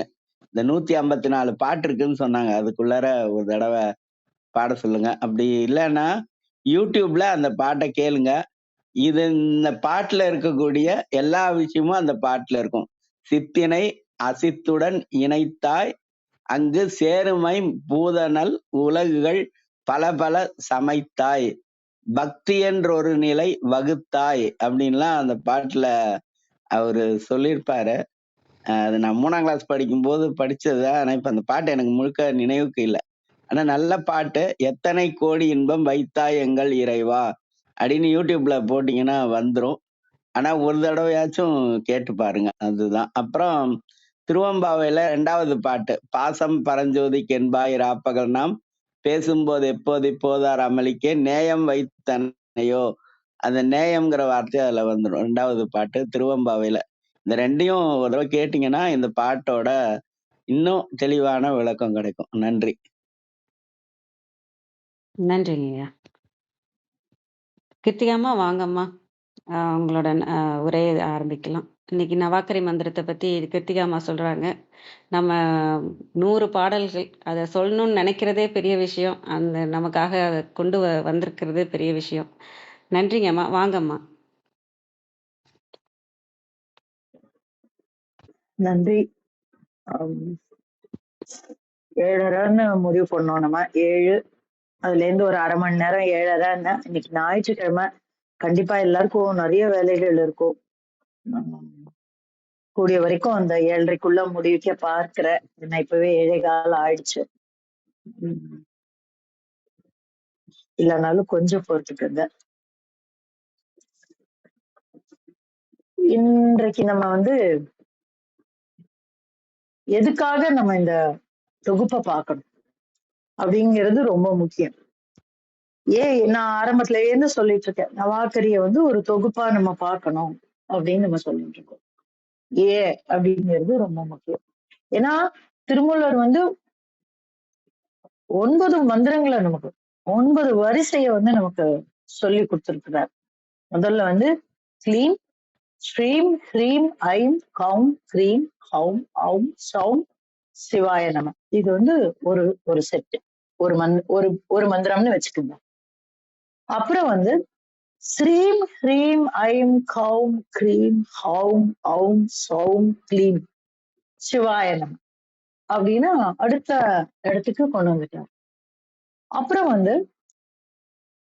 3வது ஹ்ரீம், ஐம், கௌம், க்ரீம், ஹௌம், ஔம், சௌம், க்ளீம், ஸ்ரீம், சிவா.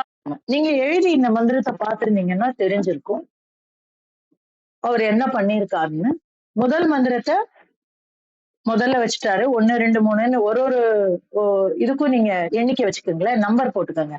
க்ளீமுக்கு 1, ஸ்ரீமுக்கு 2, க்ரீமுக்கு 3, ஐ 4, ஹௌமுக்கு 5, க்ரீமுக்கு 6, ஹௌமுக்கு 7, ஔமுக்கு 8, சௌமுக்கு 9 அப்படின்னு கொண்டு வச்சீங்கன்னா இந்த 1வது மந்திரத்தை முதல்ல வைக்கிறாரு. அப்புறம் 2வது மந்திரத்தை முதல்ல வச்சு 2, 3, 4, 5, 6, 7, 8, 9, 1 சிவாய நமன்னு முடிக்கிறார். அப்புறம் 3வது மந்திரத்தை வச்சு ஆரம்பிக்கிறாரு. இப்படி ஒரு மந்திரத்தையும் இந்த மாலை மாதிரி தொடுத்து பண்றார். இப்ப எங்க இருந்து ஆரம்பிக்கணும், இதை எப்படி பிரயோகம் பண்ணணும் அப்படிங்கிறது ரொம்ப முக்கியமான ஒரு விஷயம். அதனாலதான் இந்த தொகுப்பு ரொம்ப தேவை அப்படின்னு நான் சொன்னேன். ஒரு மந்திரத்தையும் நம்ம ஆரம்பிக்கும் பொழுது மூலாதாரத்துல இருந்து ஆரம்பிக்கிறோம். ஏன்னா நம்ம உடல் 3 கூடங்களாக பிரிக்கப்பட்டிருக்கிறது. கால்ல இருந்து இடுப்பு வரைக்கும் ஒரு பகுதி, இடுப்புல இருந்து கழுத்து வரைக்கும் ஒரு பகுதி, கழுத்துல இருந்து மேல துவாதசாந்தம் வரைக்கும் ஒரு பகுதி. அப்ப இந்த 3 கூடங்கள்லயும் சாஸ்திரத்துல இதை வேற மாதிரி நம்ம சொல்லுவோம். அதெல்லாம் வரிசையா நம்ம பார்த்துட்டோம். வாக்பவ கூடம், சக்தி கூடம், இதெல்லாம் நம்ம பார்த்துட்டு வந்துட்டோம். அதனால நான் அந்த இடத்துக்கு எல்லாம் போல. கிராஸ் அண்டர்ஸ்டாண்டிங்க்கு தான் வச்சுக்கோங்க இதை. ஏன்னா நம்ம ரொம்ப இந்த மாதிரி டெக்னிக்கல் வேர்ட்ஸ் எல்லாம் உள்ள போடும்போது நம்ம அந்த சம்டைம்ஸ் ஒரு சிலருக்கு அதை விட்டுருவோம். நானெல்லாம் அப்படிதான். எனக்கு அந்த வார்த்தைகள் முக்கியம் கிடையாது, அதனோட கிராஸ் அண்டர்ஸ்டாண்டிங் தான் முக்கியம். அதனாலதான் நான் ரொம்ப அந்த ஜார்கண்டுக்குள்ள போவேனான்னு பாக்குறேன். இப்ப இந்த 3 கூடங்கள்லயும் எந்தெந்த பீஜங்கள் உட்காருகிறது அப்படிங்கிறது ஒண்ணு. இப்போ முதல்ல கிளீன்ல ஆரம்பிக்கிறார், அது வந்து மூலாதாரத்துல இருந்து ஆரம்பிக்கிறார். அப்போ இந்த 3 கூடங்களுக்கும் என்ன இருக்கிறது அப்படின்னு பாத்தீங்கன்னா, கிளீம் இருக்கிறது, சிவனம என்று பின்னாடி முடிச்சு நம்ம கீழே கொண்டு வரும், அது இருக்கிறது. அப்போ இந்த இடத்துல கிளீமும் சிவாய நம என்கின்ற பீஜமும் இருக்கிறது, புரிஞ்சுக்குங்க. அதற்கு பிறகு என்ன இருக்கிறது? ஸ்ரீம், ஹ்ரீம், ஐம். இந்த 3 பீஜங்கள் வந்து எந்த இடத்துல இருக்கு? இந்த நடு மத்திய பகுதி என்று சொல்லக்கூடிய அந்த பகுதியில இருக்கு. அதற்கு பிறகு என்ன இருக்கிறது அப்படின்னா, விஷுப்தியில இருந்து ஹவும், ஹ்ரீம், ஹவும். இந்த 3 எங்க இருக்கு? இந்த முகத்துக்கு இருக்கக்கூடிய இந்த பகுதியில இருக்கு.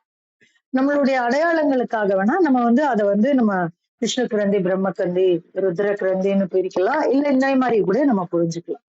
அப்ப இதுகளுக்குள்ளதான் இந்த பீஜங்கள் வந்து அமைந்திருக்கு. இது என்ன பண்ணுது அப்படின்னா, நம்ம வந்து ஒரு குழந்தைய வந்து குளிப்பாட்டுற மாதிரி வச்சுக்கணும். நம்மளும் அப்படிதான் குளிப்போம்னாலும் குழந்தைய குளிப்பாட்டும் போது ஒரு தனி டெக்னிக் வைப்போம். அதுவும் சின்ன குழந்தைய குளிப்பாட்டும் போது என்ன பண்ணுவோம் அப்படின்னா, அதை வந்து கால்ல போடுவோம், கால் நீட்டிக்குவோம். அந்த குழந்தையில இருந்து கீழே இருந்து தண்ணி ஊத்திட்டு வருவோம். கீழே இருந்து தண்ணி ஊத்திட்டு வந்து அப்படியே கழுத்து வரைக்கும் தான் ஊத்துவோம், தலைக்கு ஊத்த மாட்டோம். முதல்ல கீழே இருந்து தண்ணி ஊத்திட்டு வந்து எண்ணெய் எடுத்து கீழே இருந்து தடவிட்டு வருவோம். அப்புறம் கீழே நல்லா அந்த இடுப்பு வரைக்கும் இருக்கக்கூடியதுல நல்ல சோப்பு கேப்பு போட்டு, மாவு போட்டு, ஏதோ ஒண்ணு போட்டு நல்லா குழந்தைய அலம்பி விட்டுட்டு, அதுக்கப்புறம் மேல அலம்பி விட்டுட்டு முகத்தை வந்து கடைசி தான் தொடுவோம். தலைய வந்து ஒரு சாடா ஒரு சாய்வா பிடிச்சுக்கிட்டு அதுல தண்ணி, அந்த முகத்துல தண்ணி விழாம தலையை அலம்புவோம். தலையை அலம்பிட்டு அதுக்கு மணப்பொடியோ இல்ல ஏதோ ஒண்ணு போட்டுட்டு கடைசியா மூஞ்சியை துடைப்போம். மூஞ்சியை துடைச்சு அப்படியே டபால்னு தூக்கிடுவோம். அந்த மூஞ்சி துடைக்கிறதா கடைசி, டபால்னு தூக்கிடுவோம். இது வந்து ஒரு குழந்தைய குளிப்பாட்டுற முறை. அந்த மாதிரி அவர் ஒரு பீஜமா நமக்குள்ள அந்த இடத்துல பதிய வச்சு அதை வந்து அந்த இடத்தை சுத்தம் செய்யணும். அதுல நான் ஏற்கனவே சொன்னேன், இருக்கக்கூடிய அத்தனை நரம்பு மண்டலங்கள், அதுலதான் அந்த கிரந்திங்கிற வார்த்தை, அந்த முடிச்சு அப்படிங்கிற வார்த்தையை கொண்டு வந்து அந்தந்த முடிச்சுல இணையக்கூடிய ஒரு விஷயத்த அவர் சரி பண்றாரு. எப்படி சைக்கிள்ல வந்து பின்வீல இணைக்கிறதுக்கு ஒரு இத்தனை ஃபோக்ஸ் கம்பி இருக்கு, அதுக்கு நடுவுல ஒரு ஒரு பால்ஸ் இருக்கக்கூடிய ஒரு சின்ன வட்டம் இருக்கு. அத பாலிஷ் பண்ணி அந்த சைக்கிள் ஓடலைன்னா நம்ம என்ன பண்ணுவோம், முதல்ல அதை எடுத்து அந்த பால்ஸ்ல நிறைய கிரீஸ் எல்லாம் போட்டு திருப்பி அதை ஃபிக்ஸ் பண்ணி அந்த அந்த ரிம் எல்லாம் தொடச்சி, இல்ல அந்த ரிம் வளைஞ்சு நெளிஞ்சு இருந்ததுன்னா அதெல்லாம் சரி பண்ணி அப்புறம் அந்த டயர்ல காத்தடிச்சு அந்த பின்வீல ரெடி பண்ணுவோம். அப்போ அந்த மாதிரி இந்த இந்த பீஜங்கள் உள்ள வைக்கும்போது அதெல்லாம் ரெடி பண்றாரு நமக்கு. அதுக்கப்புறம் அடுத்த பீஜத்தை வந்து ஒரு பீஜத்துக்கும் இதான் நடக்குது. ஆனா இந்த மூலாதாரத்தை ரெடி பண்ணும்போது அவர் வைக்கிற அந்த பீஜம் வந்து கிளீம் அப்படிங்கிற பீஜம். நான் இன்னும் முழுசா வரல, ஏன்னா 9 பீஜம் சொல்லியிருக்காரு. ஆனால் இந்த 9 பீஜத்திலும் நம்ம வந்து 9ஐயும் பிரயோகம் பண்ணலாம். ஆனா நம்ம நிக்க வேண்டிய பீஜம் தினமும் நம்ம அதை பிராக்டிஸ் பண்ணணும் அப்படின்னா ஒரு சாதகனுக்கு தேவையான பீஜம் அவர் சொன்ன முதல் பீஜம் அந்த கிளீம்ல ஆரம்பிக்கிறோம் இல்லையா, நான் அதை தான் பேஸா வைக்கிறேன். அதை தான் நம்ம வந்து 9ஐயும் சொல்லலாம், வரிசையா மாத்தி மாத்தி கொண்டு வரலாம். ஆனால் அந்த அடிப்படை பீஜம்னு இருக்கு பாத்தீங்களா, அடிப்படை மந்திரம் நினவாக்கரி அப்படின்னா அது எந்த மந்திரம் அப்படின்னாக்க இந்த கிளீம், ஸ்ரீம், ஹ்ரீம், ஐம், கௌம், கிரீம், ஹௌம், ஔம், சௌம், சிவாய நம. இதுதான் அடிப்படை. இததான் நம்ம மாத்தி மாத்தி வைக்கிறோம். நம்ம கன்ஃபியூஸ் ஆயிடக்கூடாது. இல்லையா அவர் அப்புறமும் ஸ்ரீமு ஹிரீமுன்னு ஆரம்பிக்கிறாரு, அதுக்கப்புறம் ஹ்ரீமு ஐமுன்னு ஆரம்பிக்கிறாரு, நான் இதை சொல்லுவேன் சொல்லலாம், தவறு கிடையாது. ஏன் இந்த கிளீம்ல இருந்து ஆரம்பிக்கக்கூடிய மந்திரத்தை வைக்கலாம் அப்படிங்கிறதுக்கு தான் இந்த தொகுப்பே. அப்போ இப்போ ஒரு அடிப்படை புரிதல், இந்த பீஜங்களின் மூலமாக நம்மளுடைய நரம்பு மண்டலங்களை அவர் சுத்தம் செய்கிறார் அப்படின்னு ஒரு கிராஸ் அண்டர்ஸ்டாண்டிங்குள்ள நம்ம போயிடலாம். சரி, சுத்தம் பண்ணிட்டாரு. அதுக்கப்புறம் என்ன பண்றாரு, அடுத்தடுத்த மந்திரங்களின் மூலமாக, அடுத்தடுத்த பீஜங்களின் மூலமாக அதை அவர் ஆக்டிவேட் பண்றாரு. சோ முதல்ல எது முக்கியம் அப்படின்னாக்கா, அந்த கிளன்சிங் ரொம்ப ரொம்ப முக்கியமான ஒரு விஷயம். அந்த கிளன்சிங் முக்கியமா நடக்கும் பொழுது தான் அடுத்தடுத்த பீஜங்களினுடைய தேவதைகள் அமரும் போது, இப்போ நம்ம கிளன்சிங் முடிஞ்சிருச்சு, அதுக்கப்புறம் அடுத்த பீஜத்தை கொண்டு வைக்கிறோம். ஏன்னா நம்ம அடுத்த 1வது மந்திரத்தை திருப்பி நம்ம எங்க கொண்டு வைப்போம், சுவாதிஷ்டானத்துல வைப்போம். சுவாதிஷ்டானத்துல இருந்து ஆரம்பிப்போம். அப்போ அந்த சுவாதிஷ்டானத்துல வைக்கும் போது இந்த கிளீம் எங்க உட்காருவாங்க, கிளீமுக்கு உண்டான தேவி யாருன்னு பார்த்தோம், காளின்னு பார்த்தோம், காமராஜ பீடம்னு பார்த்தோம், அது மன்மதனுக்கு உண்டான பீஜம்னு பார்த்தோம். இப்ப இவங்க எங்க போய் உட்கார்றாங்க, சுவாதிஷ்டானத்துல போய் உட்கார போறாங்க. அப்போ அந்த இடம் சுத்தமாகலன்னு வச்சுக்கோங்களேன், என்ன ஆகும், இந்த உடலானது காம இச்சைக்குள் போகிவிடும். உலக இச்சைக்குள், உயிர் இச்சைக்குள் இந்த உடல் போக ஆரம்பிச்சிடும், இந்த மனசு போக ஆரம்பிச்சிடும். அப்போ முதல்ல என்ன தேவை, அந்த ஹ்ரீம் என்று சொல்லக்கூடிய அந்த ஸ்ரீம் என்று சொல்லக்கூடிய அந்த லக்ஷ்மியினுடைய பீஜம் அங்க உட்காரணும். உட்கார்ந்து அந்த கிளன்ஸ் அப்பதான் என்ன நடக்கும். ஏன்னா நம்ம பார்த்தோம், ஸ்ரீமுக்கு யாரு அதிதேவதை அப்படின்னு பார்த்தோம்னாக்கா லக்ஷ்மி தான் அதிதேவதை அப்படின்னு அதுக்கு உண்டான விஷயங்கள் பூரா அவர் தெளிவா சொல்லி கொடுத்தாரு நமக்கு.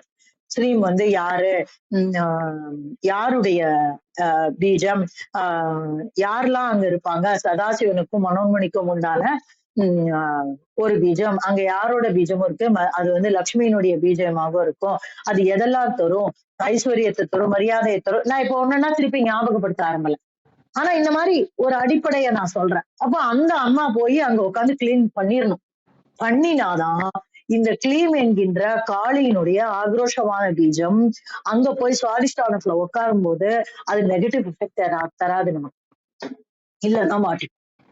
அப்ப இந்த மாதிரி அடுத்தாப்புல என்ன உட்கார போறோம் நம்ம அப்படின்னு கேட்டா, இந்த ஹ்ரீம் என்கின்ற புவனையினுடைய பீஜத்தை நம்ம எங்க வைக்க போறோம் அப்படின்னா மணிபூரகத்துல வைப்போம். ஏன்னா இந்த பொதுவா மணிபூரகத்துல வைப்போம். ஆனா இந்த கிளீமை கொண்டு போய் நம்ம சுவாதிஷ்டானத்துல வைக்கும் போது அடுத்த வார்த்தையான கிரீம் எங்க நிற்கும் அப்படின்னாக்கா மணிபூரகத்துல நிற்கும். சாரி மன்னிக்கணும், ஸ்ரீம் மணிபூரகத்துல இருக்கும், கிரீம் அநாகதத்துல நிற்கும். அப்ப என்ன ஆகும், புவனையினுடைய இது அநாகதத்துல போய் உட்காரும் போது அந்த இடம் கிளன்ஸ் ஆகலன்னு வச்சுக்கோங்களேன். புவனையினுடைய தன்மை என்ன அப்படின்னா பறந்து விரிந்த தன்மை. ஒரு வகையில பார்த்தா அந்த கிளன்ஸ் ஆகாத அநாகதத்துல போய் இந்த புவனை போய் உட்கார்ந்தாங்கன்னா இவங்கதான் எல்லாம் நினைச்சுக்குவாங்க. கொஞ்சம் கூட ஓரளவுக்கு தெரிஞ்சு வச்சுட்டு, இப்ப நம்மள மாதிரின்னு வச்சுக்கோங்களேன், ஓரளவுக்கு தெரிஞ்சு வச்சுட்டு என்னமோ எல்லாம் தெரிஞ்ச மாதிரி பேசிடுவாங்க. இல்ல நம்ம தெரிஞ்சதுதான் கரெக்டுன்னு நினைச்சுப்பாங்க. ஏன்னா புவனை ராஜபீஜம், அவங்க அப்படி நிப்பாங்க. அப்போ அந்த இடத்துல ஒரு ஒரு ஒரு உயர்வு நவிர்ச்சின்னு சொல்லுவாங்கல்ல, ஒரு ஒரு என்ன சொல்றது, ஹைப்பர் ஆக்டிவ்னஸ் அப்படின்னு நம்ம இங்கிலீஷ்ல சொல்லுவோம். அத தமிழ்ல இத இன்னொரு அழகான வார்த்தை இருக்கு, தற்புகழ்ச்சி அப்படின்னு எடுத்துக்கலாமா, இல்ல அது செட் ஆகாது. அந்த மாதிரி ஒரு எண்ணம் வந்துடும். ஏதோ நமக்கு ஒரு 50% தெரிஞ்சிருக்குன்னா நமக்கு என்னவோ 120% தெரிஞ்ச மாதிரி நினைச்சுப்போம். அந்த மாதிரியான ஒரு மமதை, ஒரு அகந்தை, மமதை ஒரு அகந்தை மனத்துக்குள்ள உட்கார்ந்துரும். அப்ப என்ன தேவை, அந்த கிளன்சிங் தேவை. அந்த கிளன்சிங் பண்ணாதான் அந்த அம்மா போய் அங்க உட்காரும் போது நமக்கு உண்டான நன்மைகளை நம்மால் பெற்றுக்கொள்ள முடியும். நமக்கு உண்டான நன்மைன்னா நமக்கு இல்ல, இந்த ஆன்மா சார்ந்த இந்த உலகு சார்ந்த பிரபஞ்சம், சோ அத்தனை பேருக்கும் உண்டான இந்த நன்மைகளை பெற்றுத்தர முடியும். இப்படி ஒரு தேவியையும் நம்ம யார் யாரு என்னன்னு பார்த்தோம்.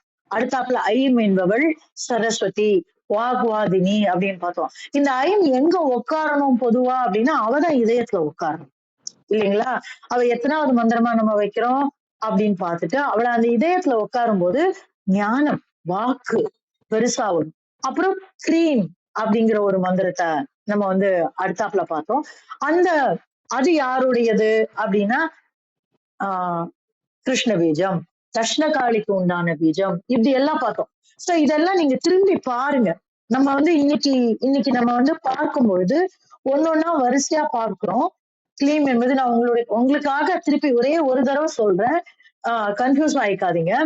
கிளீம் என்ற மந்திரத்திற்கு காளி, மன்மதன், காமராஜ பீடம் அப்படின்னு சொல்லி ஒரு பகுதியும் நம்ம வந்து அந்த அடையாளப்படுத்துறோம். சோ காளிக்குரிய மந்திரமாக கிளீமை வந்து நம்ம பார்க்கலாம். இவர்களுடைய அதி தேவதைகள் நீங்க வேணா ஒரு அட்டவணை போட்டுக்கலாம். இதுக்கு யார் அதிதேவைகள்? சிவசக்தி, அர்த்தநாரி, இவங்கள் தான் அதிதேவதைகள் அப்படின்னு நம்ம புரிஞ்சுக்கலாம். இப்போ இது எங்க இருக்கு அப்படின்னா மூலாதாரத்துல இருக்கு. ஸ்ரீம் என்பது லக்ஷ்மி தேவியினுடைய பீஜம். அப்ப அதுக்கு அதிதேவதைகள் யாரு அப்படின்னாக்க நம்ம வந்து சதாசிவர், மனோன்மணி அப்படின்னு நம்ம பார்க்கலாம். அடுத்தாப்புல ஸ்ரீம் அப்படின்னு நம்ம பார்க்கும்போது கிளீமுக்கு அப்புறம் ஸ்ரீம் பார்க்கிறோம். ஸ்ரீம் தான் லக்ஷ்மி பார்த்தோம். திருப்பி ஹ்ரீம் என்று பார்க்கும்போது புவனையம் பார்த்திருக்கோம்.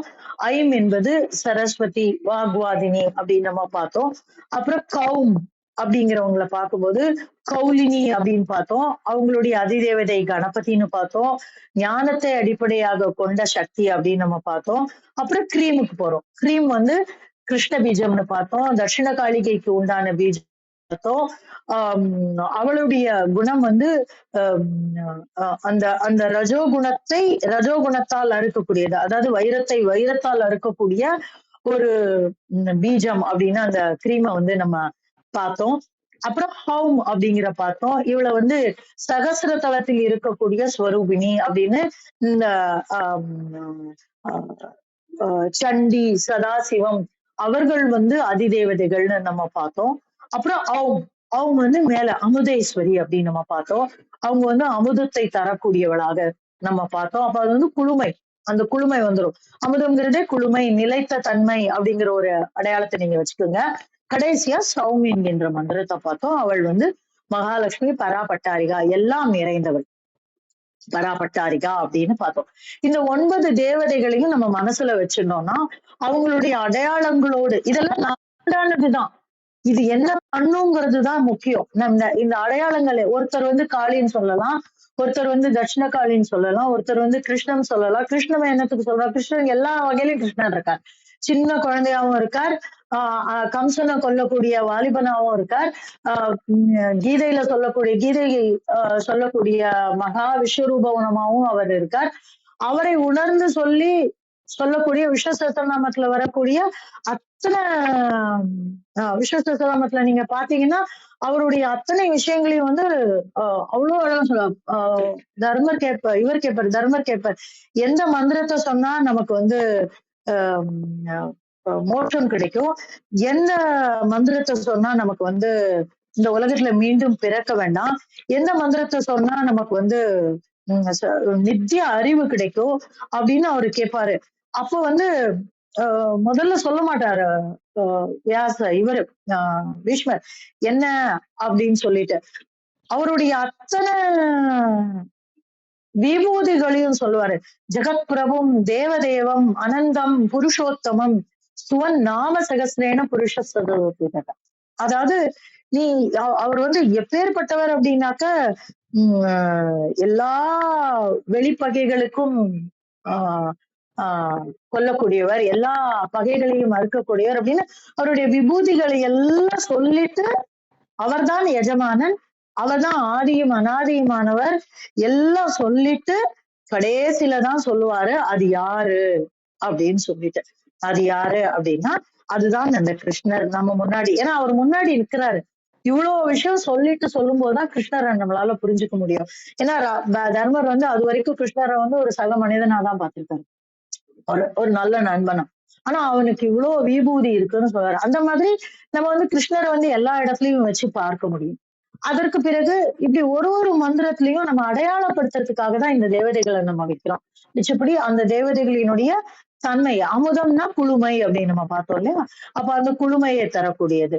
ஆஹ் இப்படி ஒரு இடத்துலயும் அந்தந்த தன்மைய மனசுல வச்சுட்டு ஒரு பீஜத்தை நினைக்கும் போதே அந்த பீஜத்தினுடைய தன்மையை நம்ம உள்வாங்கணும்.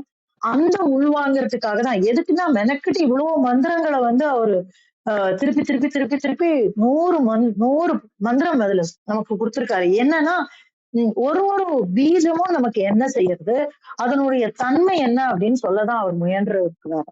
அப்ப நம்ம அந்த பீஜத்தை நினைக்கும் போதே நமக்குள்ள என்ன கிளீம் அப்படிங்கும்போது அந்த அந்த கிளீம் அந்த சவுண்ட் பாருங்க, அப்படியே ஒரு ஒரு ஒரு தண்ணிய தெளிச்சு அந்த சுத்த அந்த அந்த அந்த அப்படி அப்படி தண்ணி தரையில பட்டு ஒரு கண்ணாடியில பட்டு தெளிக்கும் போது என்ன ஒரு சவுண்ட் வரும். அந்த மாதிரி இதெல்லாம் என்னோட உருவகம், உங்களுக்கு வேற மாதிரி ஒரு உருவகம் வரலாம். ஆனா அது ஒரு சுத்தப்படுத்தக்கூடிய ஒரு தூய்மையான ஒரு விஷயம். அந்த மணியோடு கலந்த எனக்குள்ள இந்த ஒரு பீஜத்துக்கும் ஒரு ஒரு ஒரு நாதம் இருக்கு. இந்த நாதம் எப்ப வரும் அப்படின்னா நம்ம உருவகம் தான், இது மாயை தான். ஆனா அந்த மாதம் வந்து அந்த அந்த உருவகம் வந்து நமக்கு வந்து பிரயோஜனப்படும். நம்ம இப்ப நான் சொல்றேன், இந்த இந்த இந்த கிளீம் என்கின்ற பீஜம் நான் உங்களுக்கு ஒரு அடையாளத்துக்காக சொல்றேன், நீங்க எப்படி வேணா உருவகப்படுத்திக்கலாம். இந்த கிளீம் என்கின்ற பீஜம் இந்த கொலுசுல இருக்கக்கூடிய ஒரு ஒத்த மணி, அந்த கொலுசுல முத்து இருக்கும் பாத்தீங்களா, அந்த 3 முத்து இருக்கும் ஒரு வளையத்துல, அத வந்து கொலுசுல மாட்டியிருப்பாங்க. அதுல ஒரே ஒரு முத்த மாத்திரம் எடுத்து ஒரு நீர் நிரம்பிய கண்ணாடி குடுவையில, நீர் நிரம்பினா நீர் நிரம்பியல்ல, நீர் தங்கி இருக்கக்கூடிய ஒரு கண்ணாடி பரப்புல இந்த இந்த முத்த போட்டு பாருங்களேன். அப்ப என்ன சவுண்ட் வருமோ அந்த சவுண்ட கிளீமை கொண்டு நம்ம உருவகப்படுத்திக்க முடியும். எதுக்கு இதை உருவகப்படுத்திக்கணும் அப்படிங்கும் போது அந்த நாதத்தை நான் மூலாதாரத்துல வச்சு பார்க்கணும். அதான் அந்த இடத்துல ரொம்ப முக்கியம். நான் இந்த தொகுப்புல சொல்ல நினைச்ச விஷயம் அதுதான். இப்படி ஒரு நாதத்தையும் வைத்து பாருங்கள். அடுத்தாப்புல ஸ்ரீம் என்று சொல்லக்கூடியது. இந்த ஸ்ரீம் என்று சொல்லக்கூடிய இந்த நாதம் என்ன பண்ணும் தெரியுங்களா? இது எங்க வந்து உட்காருது முறைமைப்படி பாத்தீங்கன்னா அப்படின்னா சுவாதிஷ்டானத்துல வந்து உட்காருது. இந்த ஸ்ரீம் அப்படிங்கிற இடத்த நீங்க ரூம் ரூம் ரூம் இந்த இந்த பம்பான்னு ஒண்ணு அடிப்பாங்க. இந்த பம்பை அடிக்கும்போது அந்த ஒரு தோல் பரப்புல அந்த குச்சி ஒரு சவுக்கு குச்சின்னு நினைக்கிறேன், அது அந்த சவுக்கு குச்சிய இப்படி அப்படி ஒரு குறிப்பிட்ட இடம் வரைக்கும் அப்படி தேய்ச்சிட்டு மேல எடுப்பாங்க. அப்ப அது ஒரு மிகுந்த பரப்பை மிகுந்த பரப்போடு உறவாடி ஒரு சவுண்ட கொண்டு வரும். அப்ப என்ன நடக்கும் அப்படின்னா அதனுடைய அதிர்வு வந்து வேற மாதிரி இருக்கும். Room room room room room. நீங்க அந்த அந்த மாதிரி இந்த ஸ்ரீம் என்கின்ற அதுக்கு வந்து ஒரு சவுண்டு. இப்படிதான் நான் சொல்ல வரல, உங்களுக்குள்ள வேற ஏதாவது வச்சுக்கலாம். ஆனால் அந்த அதிர்வு இப்ப என்ன ஆகுது அப்படின்னா மூலாதாரம் கிளென்ஸ் ஆயிடுச்சு, கிளீனா இருக்கு. ஆனா மேல இருக்கக்கூடிய இந்த சுவாதிஷ்டானத்தை நம்ம என்ன தேய்க்கணும், கரிசட்டி தேய்க்க வேண்டியிருக்கு. கரிசட்டி எப்படி தேய்ப்போம்? சொருக்கு சொருக்கு சொருக்கு சொருக்கு சொருக்கு சொருக்குன்னு தேய்ப்போம். அப்ப அந்த மாதிரி இந்த சுவாதிஷ்டானத்தை நம்ம தேய்க்க வேண்டியிருக்கு.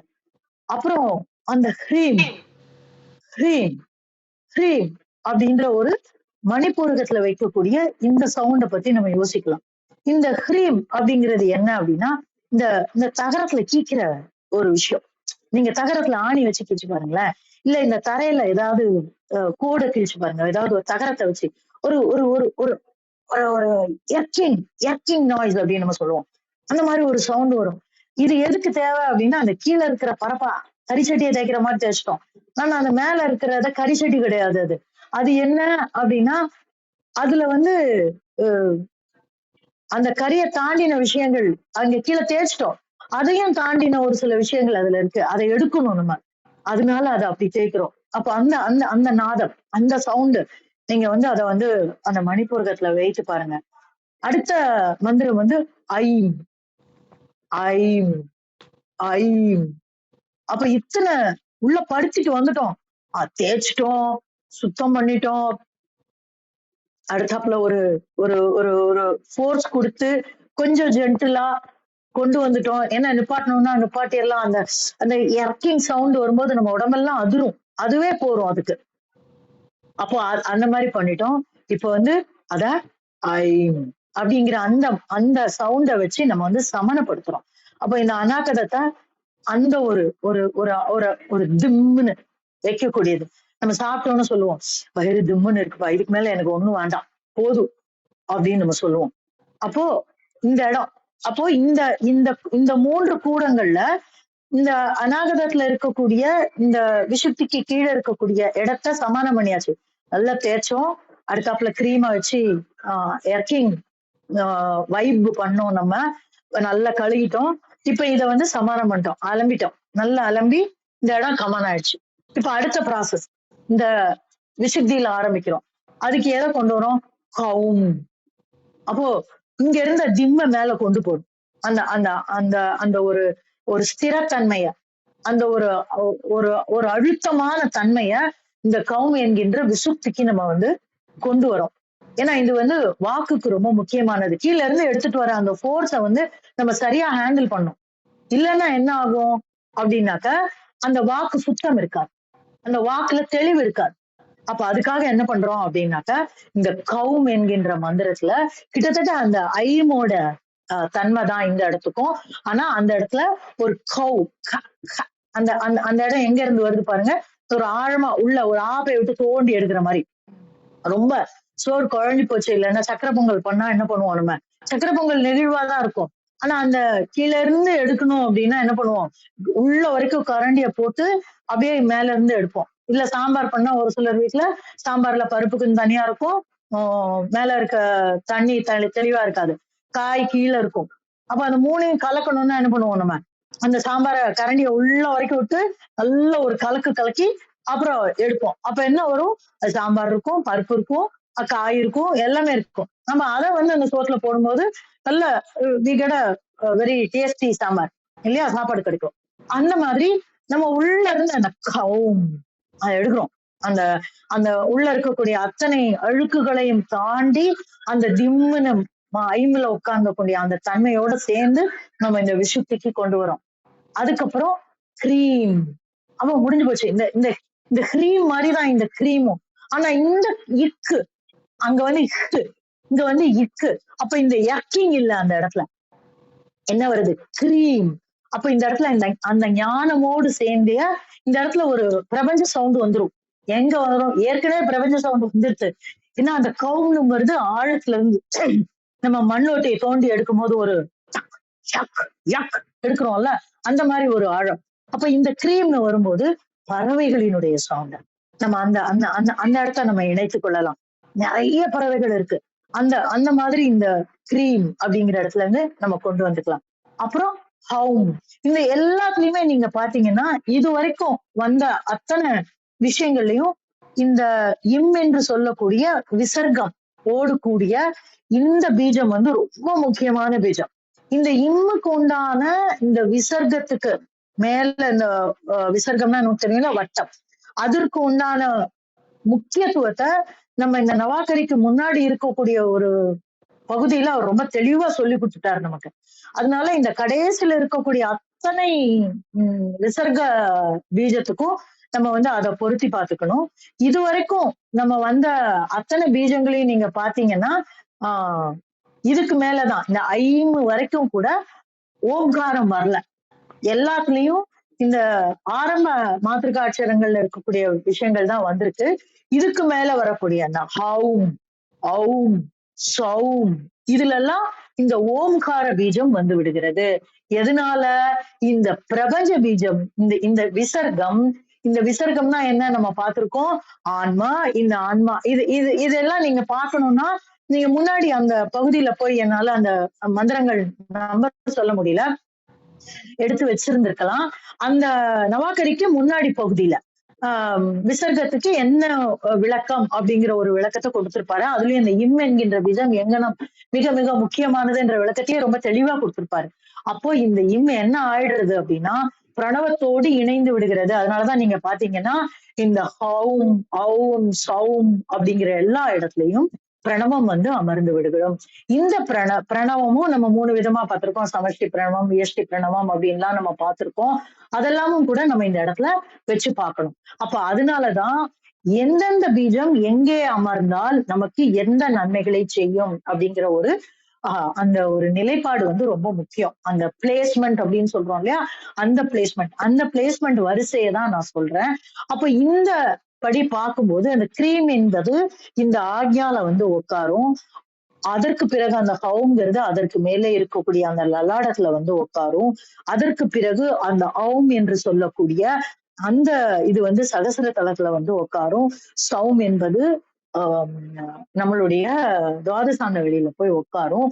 அதற்கு பிறகு இது ஒரு சிலர் வந்து இந்த ஹவும் என்பதை வந்து ஔம் என்பதை வந்து கிரீம வந்து அநாகதத்திலையும் ஹவும வந்து லலாடத்திலையும் ஔம வந்து பிடரி என்று சொல்லக்கூடிய அந்த பகுதியிலையும் சௌம வந்து சகசர தலத்திலையும் வச்சு சிவாய நமாவை வந்து துவாதசாந்த வெளியிலயும் வைப்பாங்க. ஆனா நான் வந்து சிவாயங்கிறத வந்து வரைக்கும் நம்ம துவாதசாந்த வெளி வரைக்கும் இந்த பிண்டம் சார்ந்தது. அதனால நான் வந்து என்னோட புரிதல் எனக்கு உணர்த்தப்பட்டது வந்து நான் வந்து அத வந்து சௌம வந்து துவாதசாந்த வெளியில வைக்கிறேன். சிவாய நவ என்பதை இந்த அண்டத்தையும் பிண்டத்தையும் இணைக்கக்கூடிய அந்த ஒரு தொடர் அந்த சங்கிலி, அது ஒரு செயின், அதுதான் தொடர்பு. நம்ம இரண்டையும் தொடர்புபடுத்தக்கூடிய விஷயமா நான் பார்க்கிறேன். நான் புரிஞ்சுக்கிறேன், நான் உணர்ந்திருக்கிறேன். அதனால அதை வந்து நான் அப்படி வைக்கிறேன். அப்ப என்ன பண்றோம், கிளீம மூலாதாரத்துல வைக்கிறோம், ஸ்ரீம வந்து சுவாதிஷ்டானத்துல வைக்கிறோம், ஹ்ரீம வந்து மணிப்பூரகத்துல வைக்கிறோம், ஐம வந்து அநாகதத்துல வைக்கிறோம், கௌம வந்து விசுப்தியில வைக்கிறோம், கிரீம வந்து ஆக்ஞால வைக்கிறோம், ஹௌம வந்து லல்லாடத்துல வைக்கிறோம், சௌம வந்து சகசர தலத்துல வைக்கிறோம், ஔம வந்து சகசர தலத்துல வைக்கிறோம், சௌம வந்து நம்ம வந்து மன்னிக்கணும் வளரிட்டேன், கிரீம வந்து ஆக்ஞால வைக்கிறோம், ஹௌம வந்து லல்லாடத்துல வைக்கிறோம், ஔம வந்து சகசர தலத்துல வைக்கிறோம், சௌம வந்து நம்ம வந்து துவாதசாந்த வெளியில வைக்கிறோம். திருப்பி சிவாய நம்ம கொண்டு வரும்போது திருப்பி இந்த கிளீம வந்து நம்ம இந்த மூலாதாரத்திற்கு திருப்பி கொண்டு வருகிறோம் அப்படின்னு மூலாதாரத்திலேயே நம்ம அதை வைக்க ஆரம்பிக்கிறோம். அப்போ இது வந்து it's a proper cleansing method. இத பண்ணிட்டு நம்ம ஒன்னொன்னுத்தையும் வைக்கும்போது நம்மளால அந்தந்த தேவதைகளுக்கு உண்டான அந்தந்த தேவதைகளுக்கு உண்டான பலனை வந்து, ஏன்னா இவர் ஒன்னொன்னுத்துக்கும் பலன் சொல்லியிருக்காரு, அந்தந்த பலனை நம்மால் பெற முடியும் அப்படிங்கறதா ரொம்ப முக்கியமான ஒரு விஷயம். இத வந்து நான் வந்து நாதத்தோடும் ஒளியோடும் தொடர்பு படுத்துவோம். இந்த ஆன்மா அப்படிதான் அடையாளப்படுத்திக்க முடியும். நம்ம இந்த ஆன்மா வந்து எப்படி எதை அடையாளப்படுத்த முடியும், இந்த பிண்டத்துல இருக்கிற வரைக்கும் நம்ம வந்து நாதத்தோடு தான் தொடர்பு படுத்தி ஒன்னொன்னும் ஒரு சவுண்டு, அந்த சவுண்டு தான் வந்து நம்மளை வந்து இயக்கக்கூடியது. நம்ம வந்து கண்ணு திறந்து இருக்கணும்னு அவசியமே கிடையாது. யார் பேசினாலும் நமக்கு கேட்கும். இந்த காதை வந்து நம்மளால மூடவே முடியாது. நான் இது ஏற்கனவே சொல்லியிருக்கேன், கண்ணை மூடிக்கலாம், ஆனா காதை நம்மளால மூடவே முடியாது. எவ்வளவுதான் பஞ்சு வச்சு அடைச்சாலும் காதை மூட முடியாது. அப்ப என்ன அப்படின்னா, யாரு கூப்பிட்டாலும் காது கேட்கும், என்ன சொன்னாலும். நம்ம பேசிட்டு இருக்கும் போதே கூட அடுத்தாப்புல பேசுறவங்க பேசுறதெல்லாம் நமக்கு காதுல விழும். நம்ம எண்ண ஓட்டம் இருந்தாலும் காதுல விழும். அப்ப நாதம் என்பது சதா எங்கும் எப்பொழுதும் நிறைந்திருக்கக்கூடியது.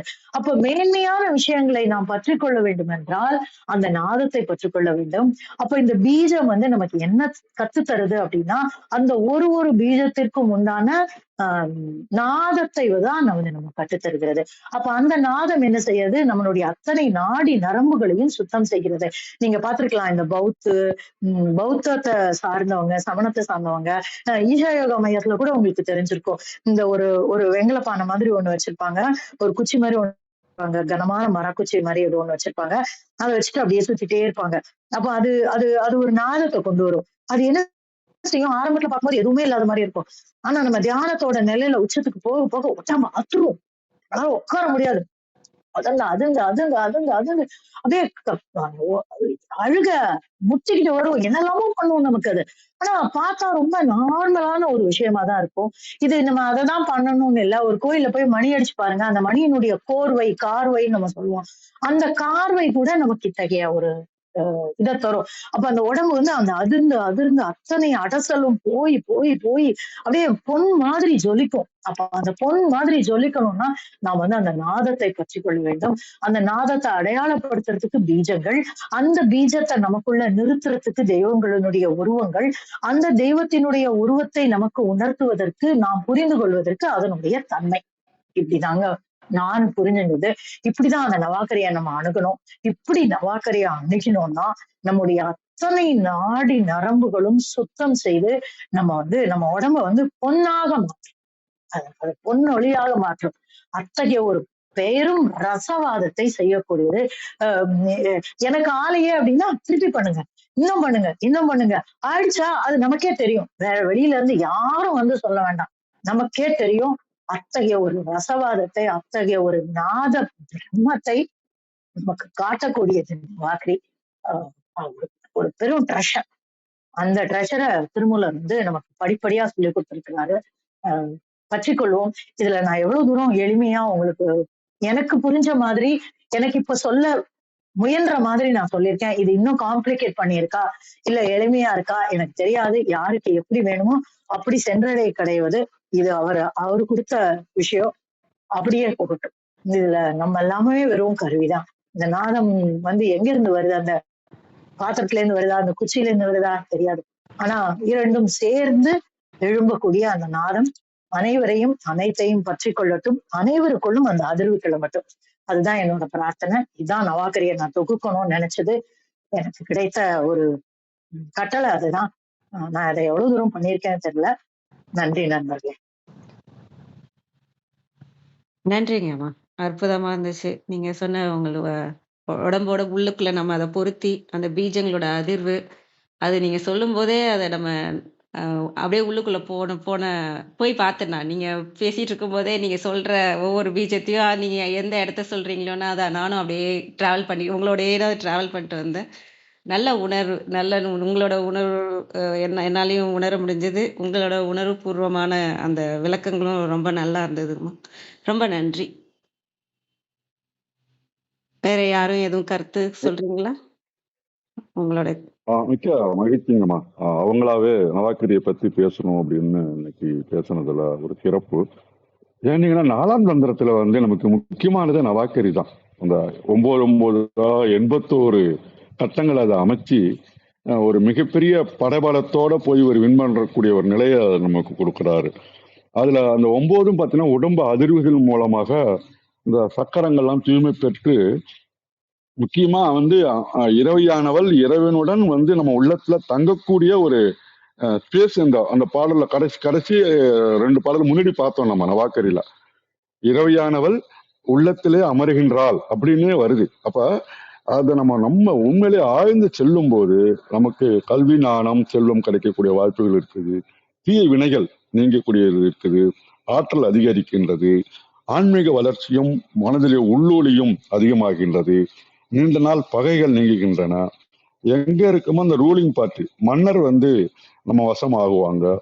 நிறைய நோய்கள், நாள்பட்ட நோய்கள் நீங்கும்.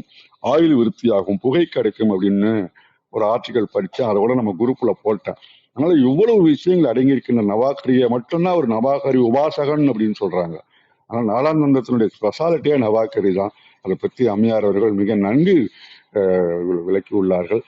உண்மையிலே பீத மந்திரத்தை டெய்லி நம்ம பார்ப்பதன் மூலமும் உச்சரிப்பு மூலமும் மனசுக்குள்ள பண்ணணும். ஏன்னா 4ஆம் தந்திரம் வந்து அசைபில தான் ஆரம்பிக்குது. இப்போ உள்ளுக்குள்ள சொல்லி அந்த அதிர்வை உண்டாக்கி இறைவனை நமக்குள்ளே நிறுத்துகின்ற ஒரு டெக்னிக்கை மிக அருமையாக 4ஆம் தந்திரத்தை சொல்லி முடிச்சிருக்கின்றார். அதனால திருமண நாயனாருக்கும் அதை மிக்க செம்மையாக இங்கு விளக்கிய அம்மையார் அவர்களுக்கும் இந்த தளத்தின் சார்பாகவும் குழுவின் சார்பாகவும் நன்றியையும் பாராட்டுகளையும் தெரிவித்துக் கொள்கின்றோம். மிக்க நன்றிங்கம்மா.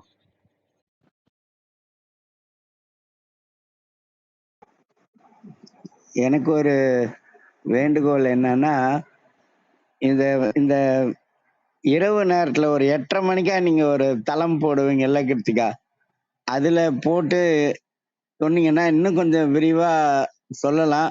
இன்னைக்கு வர முடியாதவங்க எல்லாம் கூட அன்னைக்கு வேற யாராவது கூட வந்து கேட்பாங்க. அது மாதிரி ஒரு தடவை பண்ண முடியுமான்னு யோசிச்சு பாருங்க. நன்றி. ஆனா சிறப்பா இருந்தது, தெளிவா இருந்தது. முயற்சி செய்யலாம் ஐயா, ஒன்றும் பிரச்சனை இல்லை.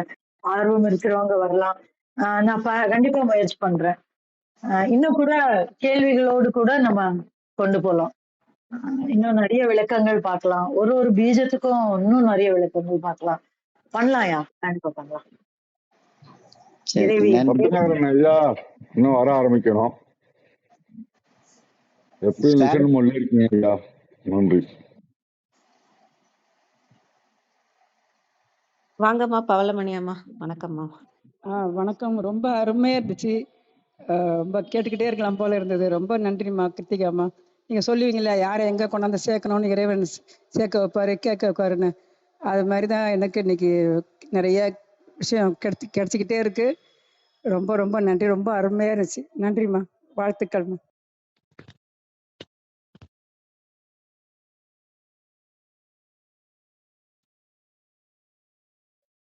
அனைவருக்கும் வணக்கம்.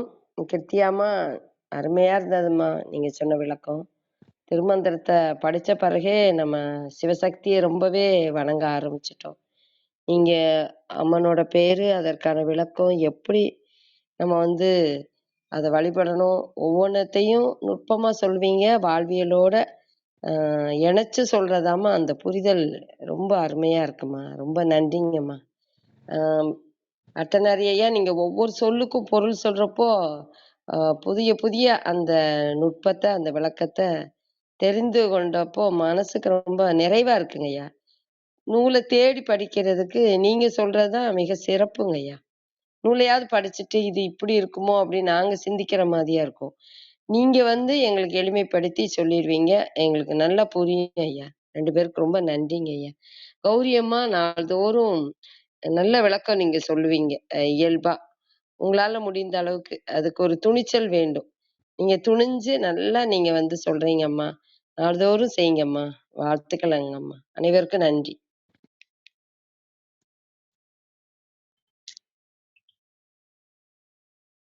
நன்றிங்கம்மா, நன்றி. நன்றி, எல்லாருக்கும் ரொம்ப நன்றி. எனக்கு தெரியல, இது நான் வாலண்டியர் தான் பண்ணேன். ஆனாலும் என்னோட உள்ளுணர்வு செய்யணும்னு தோணுச்சு. ஆனா இது ஒண்ணு நான் சொல்ல மாத்திரம் இல்ல. கௌரிமா சொன்ன மாதிரி ஐ வாஸ் டிராவலிங். இந்த அந்த ஒரு ஒரு இடத்துலயும் ஐ வாஸ் ஆல்சோ டிராவலிங். அந்த நேரத்துல உள்ள பயணப்பட்டுட்டே தான் பேச முடிஞ்சது. இது ஒரு அற்புதம். நான் இந்த செஷன்களை நான் தவற விடாம இருக்கிறதுக்கு மெயின் காரணமே என்ன அப்படின்னா, அந்த ஒரு ஒரு நேரத்திலயும் இது என்னுடைய தியான பொழுது அப்படிதான் நான் எடுத்துக்கிறேன். வாய்ப்புக்கு ரொம்ப நன்றி. நன்றி மீண்டும். நன்றிங்கம்மா, நன்றி. நீங்க அத பண்ணும்போது, அதோட நீங்க பேசுறது, அத உணர்ந்து அதுல நீங்க அத வார்த்தையாவும் அந்த உணர்தல வார்த்தையா கொண்டு வரதெல்லாம் இன்னும் பெரிய விஷயம்.